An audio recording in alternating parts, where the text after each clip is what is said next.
Pinakamalakas na hari. Credit to the author. 1255-62. Ang mga pangalan po na nandito ay galing sa mga name generator. Kaya kung meron man pagkakatulad sa mga pangalan ng totoong tao o lugar, ito ay tunay na hindi sinasadya. Ang ikapitong banal na yugto ay ang simbolo ng isang sinaunang Diyos. Sa sandaling ito, ang kalapit na kalangitan ay umuuga at kumukulong habang ang lupa ay dumadagandong at umuungol na tila bilang tugon sa pagkabalisa ni Francis. Magtagumpay kaya ito? Huminga ng malalim si Francis, ang pag-asa sa kanyang isipan ay napalitan ng pag-aalala at pag-aalala. Ang pinakamaraming mapagkukunan na maaaring maabot niya ay ang rank 6. Matagumpay bang mabuo ang ikapitong banal na yugto na ito? Siyempre, hindi siya pwedeng makialam kahit gusto niya. Hindi pa rin tapos ang pagbabago ng God Eye. Mahinang ungol ni Francis. Sa sandaling ito, ang kanyang kaluluwa ay pinagsama sa mundo. Makokontrol nito ang lahat sa loob ng higit sa 1,000,000 li, at tumataas pa rin ang saklaw na ito. Ang ikapitong divine stage ay nagsimulang mabuo sa sinaunang dream realm. Sa espiritual na lahi, sa paligid ng palasyo ni Francis, ang enerhiya ng Diyos ay napakalinaw na mararamdaman na ito ng lahat. Siya pa rin ang sumisira. Hindi pa tapos. Malakas na alon ang umaalingaw-ngaw sa isipan ng lahat. Ito ay sadyang masyadong walang katotohanan. Bakit walang phenomena? Ang mga tingin ni Yutong ay labis na madilim habang nakaramdam siya ng masamang pag-iisip sa kanyang puso. Alam ko lang na hindi mabibigo si Brother Francis. Sa di kalayuan, si Angelica ay umiiyak sa tuwa. 1256. Sino siya? Sa unang tingin, maraming tao ang hindi nakilala si Francis. Ang kanyang buhok at mata ng parang panaginip na pilak ay masyadong nakakasilaw at nakakabighani, na tila ang buong kalikasan ni Francis ay sumailalim sa isang napakalaking pagbabago. Ilang babaeng disipulo ang nakaramdam ng tibok ng kanilang puso nang makita si Francis at halos agad na nabighani sa kanyang hitsura. Ang ganda ng buhok. Mahinang sabi ng isang engkantadong babaeng disipulo. Ang mata at buhok ni Kuya Francis. Sa di kalayuan, si Angelica ay may hitsura ng pagtataka habang ang isang magiliw na pagmamahal ay lumitaw sa kanyang mga mata. Alam niya na, sa tuwing magbabago ang God Eye ni Francis, magbabago rin ang kulay ng buhok nito. Sa pagkakataong ito, naramdaman niya na ang God Eye ni Francis ay sumailalim sa napakalaking pagbabago.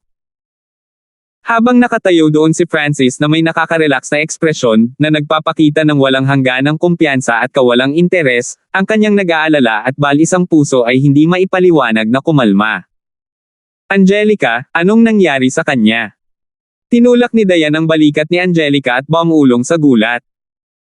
Dati, naniniwala siya na si Francis ay hindi magandang kapareha para kay Angelica, ngunit sa sandaling ito, pabigla-bigla niyang gustong subukang makipagkompetensya kay Angelica para kay Francis. Ang batang ito. Habang sumusulong upang maging isang tunay na Diyos, nagkaroon pa siya ng oras para magpakulay ng buhok. Ang karamihan ng mga kabataang lalaki sa karamihan ay nakatitig kay Francis. Sa kalangitan, maingat na sinusuri ng mga transcendent figure ng spiritual race ancient god si Francis, kumikinang ang kanilang mga mata. Napaka-espesyal ng kanyang buhok.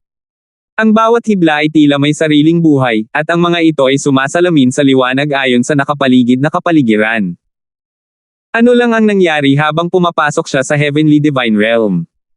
Ang lahing espiritual na mga sinaunang Diyos ay hindi rin maiwasang maging mausisa. Maghintay, ang enerhiya mula sa kanyang katawan. Habang sinusuri ng ancient god floating spirit si Francis, ang kanyang ekspresyon ay nabaluktot sa hindi makapaniwala. Lumabas si Francis sa kanyang palasyo at kumaway ng kamay. Ang mga letre ng hamon ay lumutang sa kanyang harapan para makita niya. Hindi ko akalain na marami sa mga kapwa ko disipulo ang gustong makipagpalitan ng mga payo sa akin. Si Francis ay nagbigay ng walang humpay ng ngiti. Ngunit sa mga pangunahing disipulong iyon, ang ngiting ito ay nagpapahiwatig ng paghamak at paghamak ni Francis. Bata, dahil lang sa narating mo ang heavenly divine realm ay hindi ka binibigyan ng karapatang kumilos ng walang pakundangan. Biglang tumahol ang isang gwapong batang pilak ang buhok. Bagamat mayroon din siyang pilak na buhok, ang kanyang buhok ay sadyang hindi maihahambing kay Francis. May karapatan man ako o wala ay hindi mo dapat sabihin. Habang payak na nagsasalita si Francis, isang hindi nakikitang enerhiya ang nagsimulang tumaas mula sa kanyang katawan. Sa sandaling ito, biglang nagsimulang umikot ang mga ulap at hangin kay Francis. Ang enerhiyang ito. Ranggo ng 5 tunay na Diyos. Ang isang tao sa karamihan ay agad na natukoy ang kapangyarihan ni Francis mula sa enerhiya na ito. Kalangitan. Talagang nagtagumpay si Francis na maabot ang rank 5 nanograms Heavenly Divine Realm. Ang makamundong phenomena ay malinaw na naglaho, ngunit kahit papaano ay nagtagumpay siya na maabot pa rin ang rank 5. Nagbulungan ang mga tao sa daldalan. Ranggo 5 tunay na Diyos. Si Yutong ay may sobrang madilim na ekspresyon. Talaga bang may ganitong kakayahan siya? Gulat na tinitigan ni Walter ng Life Sacred Land si Francis. Ang direktang pagkamit ng rank 5 nanograms Heavenly Divine Realm ay isang bagay na kayang gawin lamang ng pinakamahusay na mga kababalaghan ng God Realm Sacred Lands, ngunit ang walang kabuluhang ito ay walang sinumang nauna sa kanya ang nakagawa nito. Kuya Francis. Si Angelica ay umiiyak sa tuwa, ang mga malakristal na butil na gumugulong sa kanyang mapuputing pisngi. Ngayong nakamit na ni Francis ang rank 5, hindi nahaad lang ang spiritual race sa kanilang relasyon. Sa kalangitan, ang mga puting ulap ay kumulo at kumulo. Mabait na bata. Nagawa mo talagang gawing rank 5 true God. Ang sinaunang Diyos na lumulutang na espiritu ay sumigaw sa masayang sorpresa. Hindi ko akalain na ang aking espiritual na lahi ay may kakayahang direktang makamit ang rank 5 nanograms Heavenly Divine Realm. Isa pang espiritual na lahing sinaunang Diyos ang nagsabi ng may damdamin. Ang kakayahang direktang tumaas sa rank 5 true God ay nangangahulugan na ang isang tao ay may talento upang maabot ang rank 9 at kahit na maghangad sa kaharian ng Diyos Panginoon. Ang mga plano natin noon ay maaaring medyo sobra. Isang sinaunang Diyos ang biglang tumawa ng walang magawa. Ang iba pang mga sinaunang Diyos ay agad na tumahimik. Isang rank 5 na tunay na Diyos. Ngunit paano? Ang batang pilak ang buhok ay nanlumo. Ang Francis na nililibak lang niya ay talagang umabot sa rank 5 nanograms Heavenly Divine Realm. Siya ay isang pag-iral sa parehong antas bilang isang kababalaghan ng isang banal na lupain. Kakapasok ko lang sa Heavenly Divine Realm, at nagkataon na kailangan ko ng mga kalaban para makipagpalitan ng mga pointer at pagsamasamahin ang aking lakas. Ang mga liham ng hamon na ito ay dumating talaga sa tamang panahon. Napangiti si Francis. Ang pangalan ko ay True God Gustav, at isa ako sa mga disipulong humamon sa iyo. Kung mayroon kang lakas ng loob, tanggapin mo ang hamon ko. Agad na sabi ng batang pilak ang buhok. Tinawag niya si Francis na mayabang at walang hiya, ngunit pagkatapos ay nagpakita si Francis ng antas ng lakas na ikinagulat ng lahat at iniwan siyang tulala at nahihiya. Kung matalo niya si Francis sa isang patas na tunggalian, mababawi niya ang kanyang dignidad, ngunit ang kailangan ay kailangang maging handa si Francis na tanggapin ang kanyang hamon. Bakit hindi ako maglakas loob? Tahimik na sagot ni Francis. Okay. Medyo natuwa si True God Gustav. Sa kanyang pananaw, si Francis ay naging sobrang kumpiyansa mula sa direktang pag-abot sa antas ng rank 5 True God. Swoosh! Swoosh! Ang dalawang figure ay mabilis na naglaho sa malayo. Nagawa ni Francis na maabot ang rank 5 True God. Ito ang kanyang unang labanan pagkatapos na makapasok sa Heavenly Divine Realm. Bilisan. Tere na at manood. Ngunit ang True God Gustav ay isang napakalakas na pag-iral sa rank 5 True Gods. Maraming mga peripheral na disipulo at panloob na mga disipulo ang mabilis na umalis. Tere na rin. Agad na sabi ni Yutong. Sa sandaling ito, hindi na niya maalis ang kanyang mga mata mula kay Francis. Sa pamamagitan ng pag-abot sa rank 5 nanograms Heavenly Divine Realm, halos natiyak ni Francis ang kanyang pwesto bilang ang pinakanakasisilaw na batang disipulo ng spiritual race. Kahit si Yutong ay kailangang aminin ang kanyang kababaan. Si Yutong labis na ayaw tanggapin ito. Brother Zhang, relax. Maaaring umabot na si Francis sa rank 5, ngunit sigurado ang kanyang pagkatalo sa labanang ito. Same time na sabi ng isang pangunahing disipulo. Si Francis ay nakapasok pa lamang sa Heavenly Divine Realm, ngunit napakataas ng tingin niya sa kanyang sarili kung sa tingin niya ay mabilis niyang hamanin ang isang rank 5 True God. Ang palasyo ni Francis ay agad na naiwan. Umalis na ang lahat para sa nag-iisang challenge stage sa peripheral disciple area. Sa stage na ito, nagkatitigan ang True God na sina Gustav at Francis. Ang True God Gustav ay may pure origin bloodline, kaya maaari niyang ilapat ang kanyang bloodline energy sa kanyang divine power para palakasin ito. Naglilinang din siya ng isang teknik na nagpapapino sa kanyang divine power. Kahit sinong ordinaryong rank 5 True God na lumaban sa kanya ay agad na mahihirapan, nakangiting sabi ng isang disipulo na medyo nakakaunawa sa True God na si Gustav.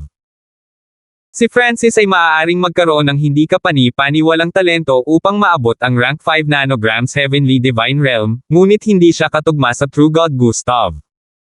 Pagtatapos ng isang panloob na alagad, naging rank 5 True God ka lang. Wala kang laban sa akin, nakangiting sabi ni True God Gustav. Ang kanyang puso ay sisubog sa tagumpay sa pag-iisip na talunin ang isang henyo na tulad nito. Ang dami mong kalokohan, malamig na tinitigan ni Francis ang kanyang kalaban habang nanunuya niyang sinabi. Hayaan mong patikim ko sa iyo ang aking divine power. Ang tunay na Diyos na si Gustav ay medyo nagalit at malamig na nagalit. Boom! Ang kanyang katawan ay biglang sumabog na may napakalakas na divine power. Ito ay isang sinturon ng banal na kapangyarihan na tila gawa sa puting kristal. Ito ay halos nahahawakan na may mga rune at inscription na malinaw na nakikita sa ibabaw nito. Kasabay nito, na-activate din ng True God Gustav ang kanyang bloodline power. Isang hiwa ng nagninangas na mainit na kapangyarihan ang Dom Alloy sa kanyang banal na kapangyarihan, medyo pinalakas ito. Heavens! Ang True God Gustav ay umabant ng isa pang level sa kanyang teknik. Sa kanyang bloodline power, ang kanyang divine power ay halos nasa rank 6. Parang wala ng pag-asa kay Francis. At least makakahabol siya ng napakabilis sa hinaharap. Ang ilang mga disipulo ay hindi maiwasang maawa kay Francis. Kung nakahanap si Francis ng iba pang rank 5 True God na hominin, ang resulta ng labanan ay hindi magiging kasing kahihiyan. Boom! Ikinaway ng tunay na Diyos na si Gustav ang kanyang kamay, ipinadala ang pulang sinturon ng banal na kapangyarihang iyon kay Francis na parang kidlat. Banal na kapangyarihan. Ungol ni Francis. Bago pa man siya makalusot sa Heavenly Divine Realm, walang sino man ang nakalaban sa lakas ng kanyang divine power.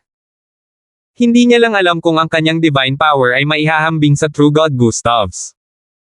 Ikinaway ni Francis ang kanyang kamay, nagpadala ng puting talim ng purong banal na kapangyarihan.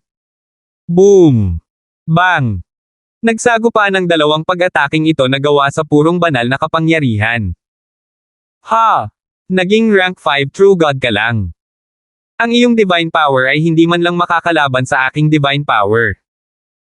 Ang tunay na Diyos na si Gustav ay agad na nanunuya nang makita niyang ginamit lamang ni Francis ang divine power. Ngunit halos hindi na siya natapos sa pagsasalita nang bumaril ang isang malakristal na puting divine power mula sa paputok na sagupaan. Itong puting talim ng banal na kapangyarihan ay paparating sa kanya. Paano naging ganito? Ang tunay na Diyos na si Gustav ay halos hindi makapagsalita habang ipinapaikot niya ang kanyang banal na kapangyarihan, inilalagay ang lahat ng kanyang natitirang lakas sa pagtigil sa pag-ataking ito. Natigilan din ang mga nanunood. Wala sa kanila ang nakaisip ng resultang ito. Imposible. Isang pahiwatig ng kabangisan ang lumitaw sa mukha ng tunay na Diyos na si Gustav habang pinalibutan niya ang kanyang sarili sa isang malawak na dagat ng divine power at sinisingil si Francis. Sa pagkakataong ito, hindi minamaliit ng True God Gustav si Francis. Gumamit siya ng combat skill at nagdagdag pa ng intent energy. Masyado kang mahina. Ang mga salitang ito mula kay Francis ay halos mabaliw sa galit ng tunay na Diyos na si Gustav. Boom! Bang! Ang katawan ni Francis ay biglang sumabog pasulong. Kasabay nito, isang 5 kulay na kidlat ang nagsimulang lumabas sa kanyang katawan.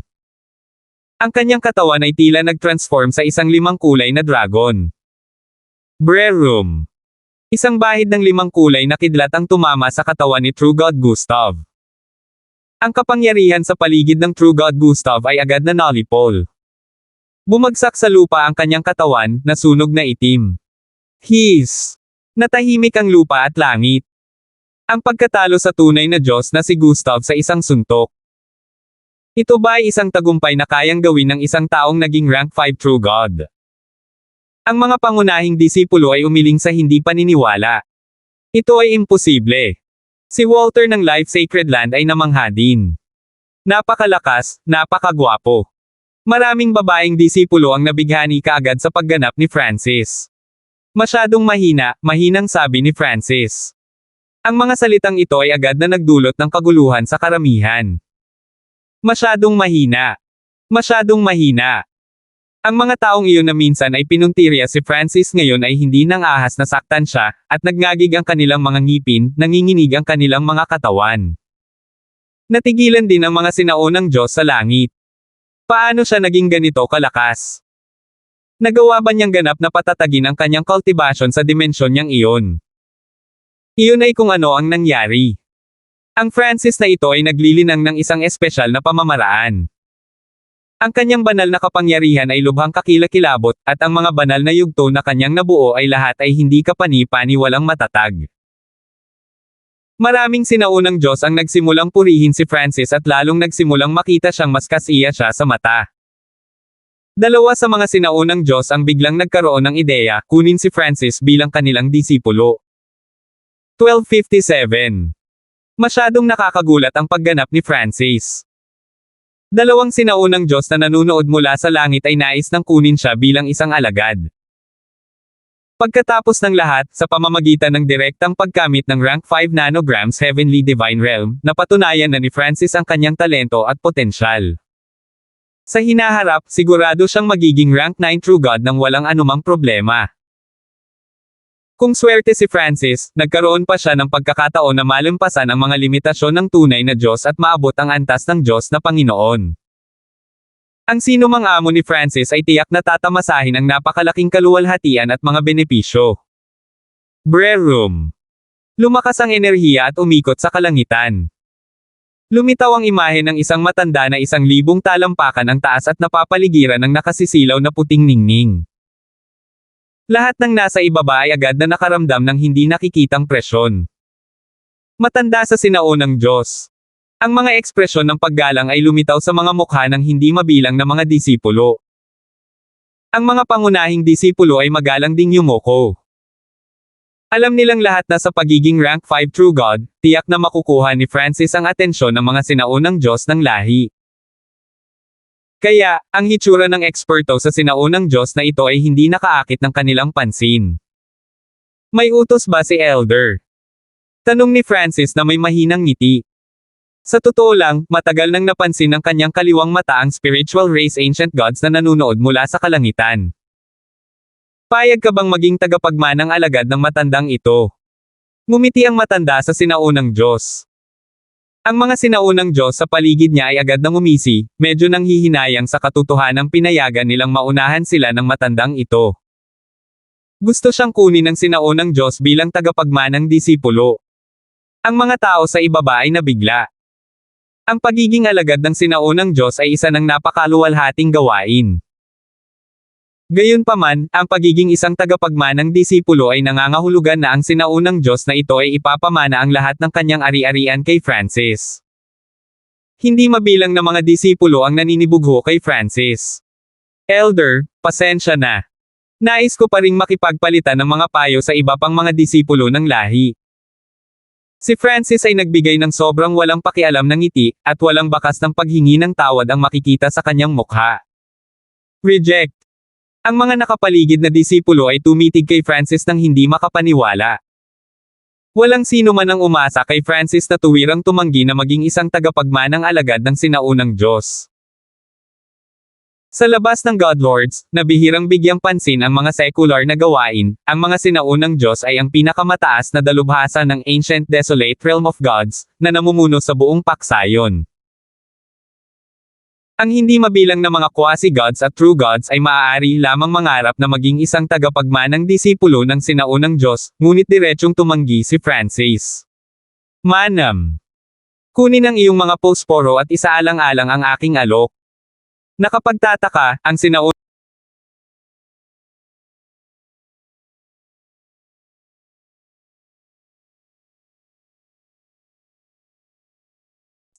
Diyos Sa mga ulap ay hindi ganoon kalungkot. Swish! Nawala ang imahe at bumalik sa normal ang lahat.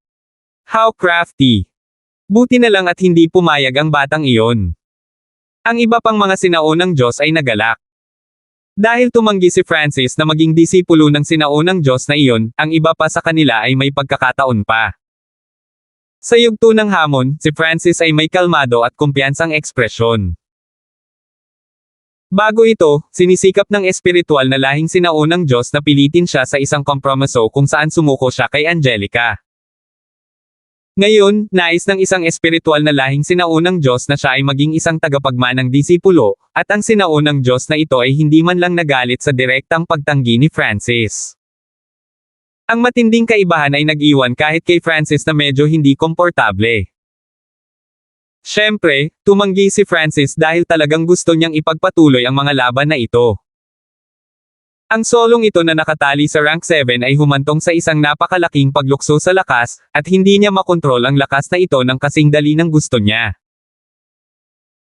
Bilang isang resulta, pinigilan niya ang kanyang paglilinang at umaasa na gamitin ang mga posporo na ito upang dahan-daang maunawaan ang mga limitasyon ng kanyang kapangyarihan.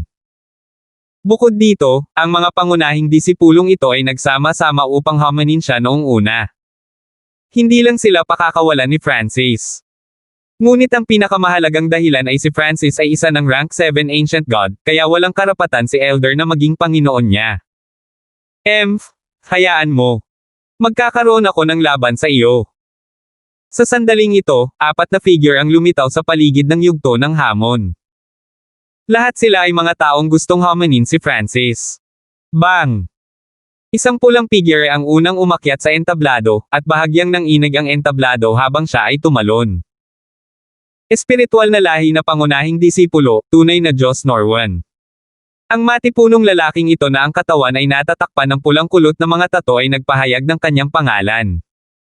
Ito ang tunay na Diyos Norwan. Ang pangunahing disipulong ito ng espiritual na lahi ay kamakailan lamang ay nasa liblib na paglilinang, ngunit naabot niya ang tuktok ng rank 5 noong nakaraan. Walang pangunahing alagad na walang reputasyon. Ang tunay na Diyos na si Norwan ay medyo sikat. Tumango si Francis na walang isip. Hindi niya napansin ang pangalan nitong tunay na Diyos na si Norwan sa mga liham ng hamon. Ang lakas ng loob mong hindi ako pansinin. Ang tunay na Diyos na si Norwan ay agad na ikinuyom ang kanyang mga kamao, ang kanyang mukha ay nabaluktot sa galit. Ang kanyang maraming taon ng pag-iisa ay nagresulta sa isang lubhang nabawasang reputasyon. Ngayong umalis na siya sa kanyang pag-iisa, naghahanap siya ng pagkakataon na maibalik ang kanyang katanyagan. Nagkataon lang na si Francis ay direktang nakamit ang rank 5 nanograms Heavenly Divine Realm, na naging pinaka-nakakasilaw na pag-iral sa spiritual race. Nag-uumapo ng mga alon ang bamaha sa langit. Ang buong katawan ng tunay na Diyos na si Norwan ay nagsimulang dumagsa ng mga eskarlate na alon. Ang malalakas na alon na ito ay naglalabas din ng abnormal na nakakapasong init. Ang enerhiya ng tunay na Diyos na si Norwan ay nagsimulang mabilis na umangat, lumampas sa mga limitasyon ng kanyang paglilinang at umabot sa ika-6 na ranggo. Ang raging waves flood the heavens ay isang lihim na pamamaraan ng lahi ni True God Norwan. Nagbibigay ito ng malaking tulong sa kanyang mga kakayahan at nagbibigay din ng lakas ng pagsabog sa kanyang mga offensive technique. Ang tunay na Diyos na si Norwan ay nasa tuktok ng rank 5. Pagkatapos gamitin ang bloodline technique na ito, maaabot niya ang rank 6. Napakaraming manunood ang namangha sa antas ng kapangyarihang ito. Hindi naman masama ang lakas ng taong ito. Ang pasabog na katangian ng kanyang mga pag-atake at ang kanilang mapanirang kapangyarihan ay perpekto para sa pagsubok sa aking pisikal na katawan. Binaril ni Francis ang True God Norwan ng isang interesadong sulyap. Ang kumpletong yugto ng Golden Kun Sacred Lightning Body ay may kakayahan lamang na makipaglaban sa isang rank 4 True God at maaari lamang ganap na mapawalang bisa ang mga pag-atake ng isang rank 3 True God. Ngayon na siya ay naging isang sinaunang Diyos, hindi niya alam kung ang kanyang katawan ay mayroon pa ring mga pakinabang sa pagtatanggol. Kaboom! Ang mga mata ng tunay na Diyos na si Norwan ay sumabog sa pulang ilaw, at ang kanyang katawan ay napapaligiran ng mga eskarlata na alon. Sa pangungutya sa kanyang mga mata, sinugod niya si Francis na parang isang Diyos ng karagatan na bumangon mula sa isang pulang karagatan. Sa isang sandali, ang yugto ng hamon ay binawa ng nakakapasong pulang alon ng enerhiya ng tunay na Diyos. Maging ang rank 5 True God sa paligid ng stage ay nagulat sa kapangyarihang ito. Kuya Hanford. Nag-aalala si Polo ngunit umaasa rin. Madaling natalo ni Francis ang True God na si Gustav ilang sandali lang ang nakalipas, kaya malamang na hindi siya madaling talunin ng True God Norwan. Malakas ang divine power mo, pero ordinaryo ang bloodline mo, at tiyak na wala itong makapangyarihang secret techniques. Ang tunay na Diyos na si Norwan ay malamig na sumangot na parabang nanalo na siya sa labanang ito. Pick rank 5. Tahimik na sagot ni Francis. Ang mga salitang ito ay nagpagulo sa lahat, ngunit pagkatapos, isang ulap ng 5 kulay na kidlat ang sumambulat mula sa katawan ni Francis at diretso sa kalangitan. Ang kanyang lakas ay lumaki kasama nito habang ang mga divine stage sa katawan ni Francis ay naglabas ng enerhiya na umabot sa tuktok ng rank 5. Swish! Inikot ni Francis ang lahat ng kanyang pisikal na lakas, at tila siya ay naging isang 5 kulay na bundok ng kidlat na hindi magagalaw mula sa entablado. Pick rank 5. Ang tunay na Diyos na si Norwan ay natigilan kaya nawalan siya ng masabi. Nagawa ni Francis na maabot ang tuktok ng rank 5 sa kanyang tagumpay sa Heavenly Divine Realm. Ngunit ang sandali ay hindi nagpapahintulot sa kanya na umatras. Brer Room. Ang napakalaking Scarlet Wave ay lumundag patungo kay Francis na parang isang napakalaking hayop. Ang tunay na Diyos na si Norwan ay nagpasiklab sa halos lahat ng kanyang kapangyarihan sa linya ng dugo. Ang malawak na eskarlate na alon na ito ay nagsimulang kumulo ng mga baga na pula ng dugo. Ang katawan ng tunay na Diyos na si Norwan ay sumanib din sa eskarlate na tsunami na ito habang tumatagos ito patungo kay Francis. Brer Room. Nanginginig ang buong challenge stage.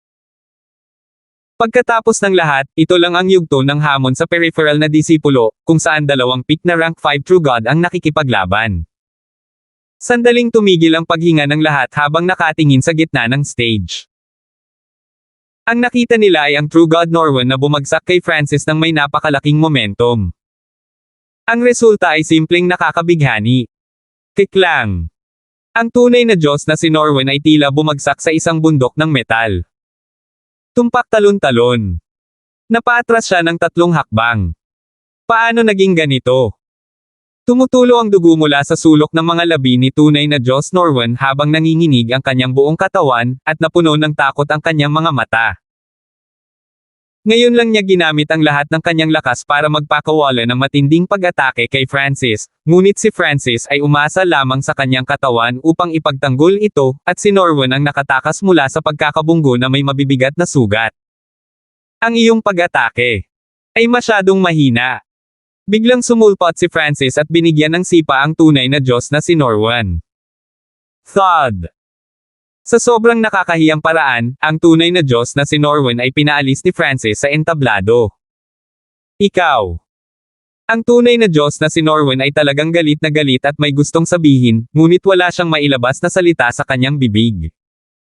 Talagang siya ang pinakamataas na rank 5. Nagawa niyang maabot ang pinakamataas na rank 5 at natalo pa ang True God Norwan. Napakamayabang. Sinabi pa niya na ang mga pag-atake ng tunay na Diyos na si Norwan ay masyadong mahina. Ang mga nanunood na alagad ay nabalisa at galit na galit. No wonder na kaya niya akong matalo ng ganoon kadali. Nasa peak rank 5 na siya. Ang kamakailang natalong True God na si Gustav ay humingi ng dahilan para sa kanyang pagkatalo. Napik na ang rank 5. Naramdaman ni Yutong ang pagtibok ng kanyang puso. Medyo pinagsisihan niya ang kanyang ginawa laban kay Francis. Sa kalangitan, ang mga sinaunang Diyos ay may lubos na kamanghamanghang mga ekspresyon. Ang peak rank 5 ay rank 5 pa rin, ngunit ito ay patunay na ang talento at potensyal ni Francis ay bahagyang nalampasan ang ilang mga prodigy mula sa Sacred Lands. Ang 3 individual mula sa Life Sacred Land ay may labis na solemna na pagpapahayag. Hindi ba't ngayon lang may mga tao na sabik na kalabanin ako? Biglang tanong ni Francis. Inilagay niya ang kanyang mga kamay sa likod at mapaglarong iniskan ang mga tao. Ang tatlong iba pang mga tao na sabik na hamanin si Francis ay agad na ibinaba ang kanilang mga ulo at sinubukang magtago sa karamihan. Masyadong nakakatakot ang depensa ni Francis. Maging ang tunay na Diyos na si Norwen ay walang kapangyarihan laban dito, kaya mas hindi nila ito kayang sirain. Bibigyan ko kayong lahat ng isang pagkakataon. Magsama-sama kayong lahat, paano? Si Francis ay nagbigay ng mapanuksong ngiti. Damn, itong batang ito. Sobra ang yabang. Gusto niyang labanan natin siyang lahat. Ang isang peak rank 5 true god ay agad na namula sa kahihiyan. Ang iba pang mga miyembro ng karamihan ay medyo nagulat at naalarma sa mungkahi ni Francis. Ang tatlong taong ito ay pawang pinakamataas sa rank 5 true gods, tulad ng true god Norwen. Para kay Francis na hamanin ang tatlo ng sabay-sabay ay medyo masyadong mayabang. Angelica, paano mo nahanap ang isang napakahusay na tao? Ang kaakit-akit na figure ni Diane ay nagsimulang umindayog, ang inggit sa kanyang mga mata ay mahirap itago. Agad na namula ang porselana na mukha ni Angelica. Sabay na kayo. Agad na nagsimulang mag-message ang tatlong challengers. Masyadong mayabang ang mga salita ni Francis.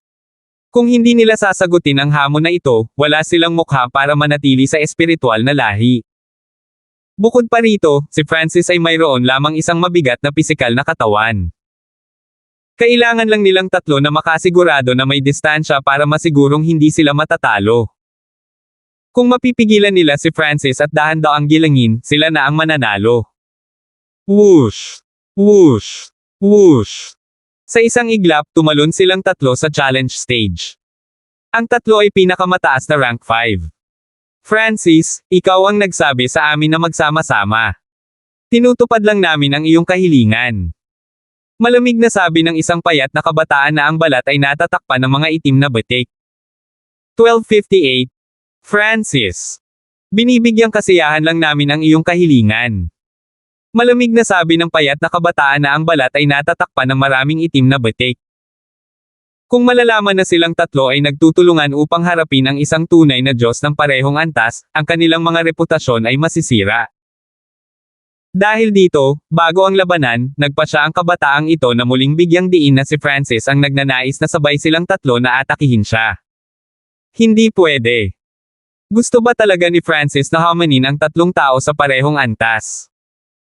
Kakapasok lang niya sa Heavenly Divine Realm. Karamihan sa mga taong naruroon ay naniniwala na si Francis ay medyo mayabang. Si Francis ay may mapaglarong ngiti sa kanyang mukha habang sinusuri niya ang tatlo. Pumunta ka. Sigaw ng kabataang may mga itim na batik. Nasasaktan na siya nang makita ang mayabang at kumpiyansang mukha ni Francis. Boom! Boom! Boom! Tatlong hindi kapani-pani walang agos ng divine power ang sumabog sa entablado. Ang tatlo ay hindi nagmamadaling makalapit kay Francis. Sa halip, lumayo sila at inatake siya mula sa malayo. Boom! Bang! Bumagsak! Si Francis ay nakatayo sa gitna ng entablado na parang isang hindi gumagalaw na bundok ng 5 kulay na kidlat. Ang mga pag-atake ng tatlong eksperto na ito ng parehong antas ay sumabog sa kanyang katawan at walang anumang pinsala. Napakabigat ng katawan. Gulat na tinitigan ng tatlo si Francis. Ito lang ba ang kaya mo? Nagkibit balikat si Francis na para bang ang mga pag-ataking iyon ay nagbigay lamang sa kanya ng kaunting KT. Ang batang ito. Nipatikip ng ngipin ng tatlong kabataan sa galit. Matapos talakayin muli ang kanilang mga plano, nagpa siya silang tatlo na gamitin ang kanilang pinakamahusay na mga diskarte upang masugpo ang pagmamataas ni Francis. Paglipat ng Black Demon. Magulong Starhammer. Heaven Yuan God Slash. Ang tatlong pinakamataas na rank 5 true gods ay nagpakawala ng kanilang pinakamakapangyarihang mga diskarte, ang bagyo ng galit na halos ganap na bumabalot sa yugto ng hamon. Isang walang kabuluhang trick. Malamig na tumawa si Francis. Swish! Ang 5 kulay na kidlat sa kanyang katawan ay agad na sumabog sa nakakasilaw na liwanag. Dahil si Francis ang sentro, ang lugar ay biglang naging dimensyon ng 5 kulay na kidlat. Anumang ibang enerhiya sa domain na ito ay agad na mapupunit ng 5 elements tribulation lightning. Habang lumalawak ang sonang ito ng 5 kulay na kidlat, ang enerhiyang inilabas ng 3 kabataan ay nalipol. Kasabay nito, ang 3 kabataan ay nahuli sa sona at inilagay sa ilalim ng napakalaking presyon ng walang katapusang bolts ng Tribulation Lightning. Ito ang bagong teknik na binuo ni Francis matapos maging Ancient God mula sa kanyang pagsasama-sama ng 2 kumpletong Technique 5 Elements Tribulation Lightning Domain. Umalis ka dito!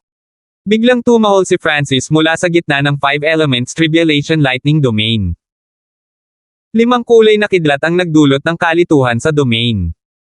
Pumalakpak! Pumalakpak! Pumalakpak! Ang pagsabog ng kapangyarihan ng Tribulation Lightning ay nagpatalsak sa 3 kabataan mula sa entablado. Paano naging ganito? Kahit na pinaalis na sila sa entablado, hindi pa rin naniniwala ang 3 kabataan. Talo! Natarante ang lahat ng mga nanunood, blanko ang kanilang isipan. Kahit na 3 peak rank 5 True Gods ay walang magawa kay Francis. Hindi maisip. Nagulat si Walter habang nakatitig kay Francis. Sa kalangitan, ang mga sinaunang Diyos ay nagpupuyo sa pananabik. Napagpasyahan nilang lahat na panatilihin si Francis sa spiritual race anuman ang mangyari. Ang nakasisilaw na pagganap ni Francis ay agad na nagsisi sa mga pangunahing disipulong iyon na humamon kay Francis sa kanilang desisyon. Gayunpaman, ang mga liham ng hamon ay nasa kamay ni Francis. Nasa kanya na kung tatanggapin o hindi ang hamon. Francis, ang peak rank 5s na iyon ay hindi tugma para sa iyo. Bakit hindi ako makipagpalitan ng ilang pointer sa iyo?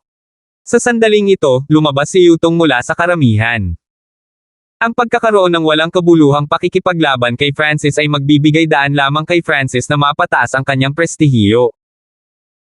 Mas mabuting humakbang na lang siya at tapusin ang alo ng mga hamon na ito. Kuya Zhang. Ang mga taong iyon na natalo lang ay nakatingin sa gulat kay Yutong. Pupunta si Yutong. Siya ay isang ranggo na 6 na tunay na Diyos ng lahing espiritual. Gulat na bulalas ng iba pang mga disipulo, at medyo natakpan ng mga babaeng disipulo ang kanilang mga bibig sa gulat. Ayos lang. Paglalaroan kita. Nasa mukha pa rin ni Francis ang mapaglarong ngiti habang sinusuri niya si Yutong.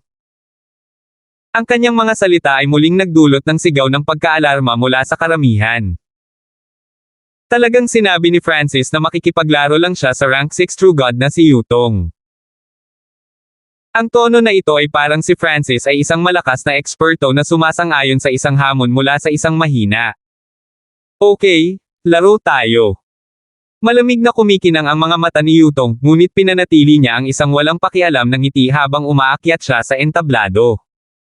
Hoy, Kuya Hanford, ano lang ang pinaplano mo? Hindi na alam ni Polo kung ano ang sasabihin. Si Yutong ay may bloodline na spiritual race. Ang kanyang tunay na kapangyarihan sa pakikipaglaban ay hindi tulad ng isang ordinaryong rank 6 True God. Sa kalangitan, ang mga sinaunang Diyos ay naging madilim din. Alam nila na ang away sa pagitan ni Yutong at Francis ay hindi madaling na-resolve at walang paraan na makakalaban ni Francis ang isang rank 6 True God of the spiritual race. Kung si Francis ay mukhang nasa anumang panganib, agad nilang tatapusin ang hamon. Sa sandaling ito, may naramdaman ang mga sinaunang Diyos at lumingon sa malayo. Nakita nila ang isang makapangyarihang elder na may transcendent na aura na dahan-daang naglalakad. Ika-4 na matanda. Ang sinaunang Diyos na lumulutang na espiritu at ilang iba pang espiritual na lahi ang mga sinaunang Diyos ay agad na yumuko bilang paggalang. Bahagyang tumango ang ika-4 na elder na ito at ibinaling ang tingin sa ibaba. Kaboom! Ang mga puting malakristal na ulap ng ambon ay sumabog mula sa katawan ni Yutong. Sa pamamagitan ng isang kaway ng kanyang kamay, ang puting ambon na ito ay nag-transform sa iba't ibang uri ng armas. Thuish!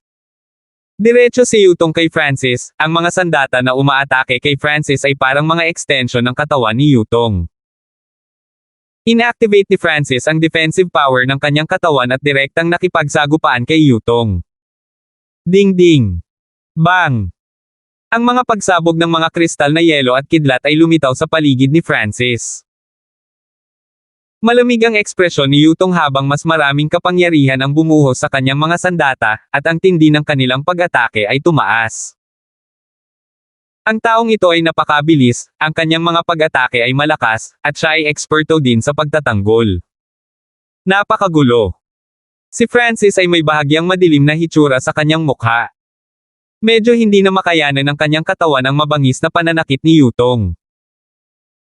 Bilang rank 6 true god of the spiritual race, si Yutong ay may abnormal na lakas. Bees. Napilitan si Francis na i-activate ang ilan sa kapangyarihan ng kanyang kaliwang mata. Sa isang iglap, ang kanyang kaliwang mata ay nagsimulang lumiwanag na may parang panaginip na kinang. Ang kapangyarihan ng kaliwang mata ay nagbigay ng hindi kapani-paniwalang pagpapalakas sa kanyang bilis ng reaksyon at paghatol. Sa pagkamangha ni Francis, nakita niya kung paano siya inaatake ni Yutong. Habang pinagmamasdan niya si Yutong, lumitaw sa isipan ni Francis ang mga pamamaraan ng paglilinang para sa mga kasanayang ginamit ni Yutong. Kumpiyansa si Francis na, kung ganap na ipinakita ni Yutong ang discarding ito, makukuha niya ang kasanayang ito sa pakikipaglaban para sa kanyang sarili. Swish! Habang naiintindihan ni Francis ang husay ni Yutong, sinimulan niyang gamitin ito. Manem! Ito! Ang galing ko! Nanlamig ang mukha ni Yutong nang biglang may napansin siyang kakaiba kay Francis, pagkatapos nito ay agad siyang napasigaw sa gulat. Hindi siya kailanman maniniwala kung may nagsabi na si Francis ay naigil-inang ng parehong kasanayan sa pakikipaglaban. Habang patuloy silang nakikipaglaban, ang kasanayang ginamit ni Francis ay naging mas katulad ng kay Yutong. Bukod dito, nagawang baguhin ng kaliwang mata ni Francis ang kasanayan upang gawin itong mas angkop para sa kanyang sarili. Natahimik ang buong mundo. Walang inaasahan na lalaban ni Francis ang rank 6 true god na si Yutong. Ang kanyang ay bloodline. Nakatutok ang tingin ni Walter sa mga mata ni Francis. Nakaramdam siya ng bahagyang katulad na enerhiya mula sa mata na ito. Ding! Bang bang! Sa entablado, naghalo ang kidlat at mga kristal. Hindi ko hahayaang magpatuloy ang mga bagay na ganito. Kailangan ko siyang talunin sa lalong madaling panahon. Biglang naging malupit ang mukha ni Yutong, at ang kanyang buong katawan ay nagsimulang kuminang na may puting ningning. Boom! Ang kanyang katawan ay agad na nag-transform sa translucent na kristal na kumikinang sa nakasisilaw na puting liwanag. Isang malawak na surge ng bloodline energy ang nagsimulang pukawin ang nakapalibot na Heaven-Earth Yuan Chi. Mukhang napakataas ng tingin mo sa akin dahil ginagamit mo ang iyong spiritual race bloodline. Kung hindi ko gagamitin ang buong lakas ko, hindi talaga ako magiging katapat mo. Nang makitang lumakas ang lakas ni Yutong pagkatapos ay activate ang kanyang bloodline, tumigil sandali si Francis. Malamig na ngumuso si Yutong, hindi sineseryoso ang mga salita ni Francis. Sa kanyang pananaw, nawala si Francis sa sandaling ay activate niya ang kanyang spiritual race bloodline. Sa sandaling ito, ang katawan ni Francis ay biglang nagpakawala ng nakakagulat na enerhiya. Boom! Bang! Ang mga arko ng 5 kulay na kidlat ay lumabas sa kanyang katawan habang ang mga divine stage ni Francis ay nagsimulang maglabas ng enerhiya ng rank 6. Ito ang rank 6 True God. Nag-short circuit ang isip ni Yutong, at nakatayo lang siya sa entablado. Natulala rin ang mga nanunood sa paligid ng entablado, halos parang nag-ugat sila sa lupa. Boom! Hiss! Ngayong itinulak ni Francis ang kanyang cultivation sa rank 6, ang kanyang mga kakayahan sa iba't ibang aspeto ay tumaas. Umalis ka dito. Nag-transform siya sa isang kidlat at sinugod si Yutong. Ay hindi. Namula ang mukha ni Yutong, at nagsimulang mamula ang kanyang maaliwalas na balat. Boom! Bang! Sinuntok ni Francis, ngunit ang kanyang lightning divine power ay tumago sa katawan ni Yutong at hindi siya napinsala. Gayunpaman, ang pisikal na lakas lamang ni Francis ay hindi kapani-paniwala, na nagpapalipad kay Yutong sa isang suntok. Yutong natalo. Kalangitan, si Francis talaga ay nagkaroon ng cultivation ng isang rank 6 true god. Siguro naabot niya ang rank 6 nanograms heavenly divine realm sa panahon ng kanyang tagumpay. Isang henyo, isang ganap na henyo. Matapos ang ilang saglit na katahimikan, sumabog ang mga tao sa nakakabinging hiyawan ng pagkagulat. Ang direktang pagkamit ng rank 6 nanograms Heavenly Divine Realm ay isang maalamat na gawa kung saan wala pang ebidensya, ngunit lahat sila ay personal na nakasaksi sa gawang ito. Humiga si Yutong sa lupa at mapait na tumawa.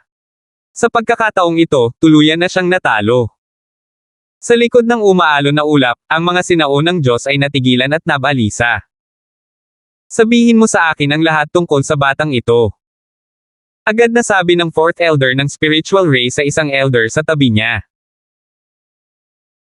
Ang sinaunang Diyos na ito ay may medyo hindi magandang tingnan habang tinatango niya ang kanyang kamay at ipinaliwanag ang lahat, hindi nangangahas na itago ang isang katotohanan. Ang ikaapat na elder ng espiritual na lahi ay unti-unting nagkaroon ng malungkot na ekspresyon. Ang natitirang mga sinaunang Diyos ay hindi komportable na lumipat at ibinaba ang kanilang mga ulo na parang kinikilala na sila ay nagkamali. Ang batang ito ang magiging numero 1 tao ng espiritual na lahi sa hinaharap. Ako mismo ang magsasanay sa kanya. Ang pang-apat na matanda ay malamig na umiling. Ang iba pang mga elder sa spiritual race ay maamo na tumango. Sa yugto ng hamon, ang mga titik ng hamon ay lumutang sa harap ni Francis. Marami sa mga pangunahing disipulo sa paligid ng entablado ay biglang namutla. Lahat sila ay labis na nagsisisi sa katotohanan na sila ay nakibahagi sa plano ni Yutong na homonin si Francis.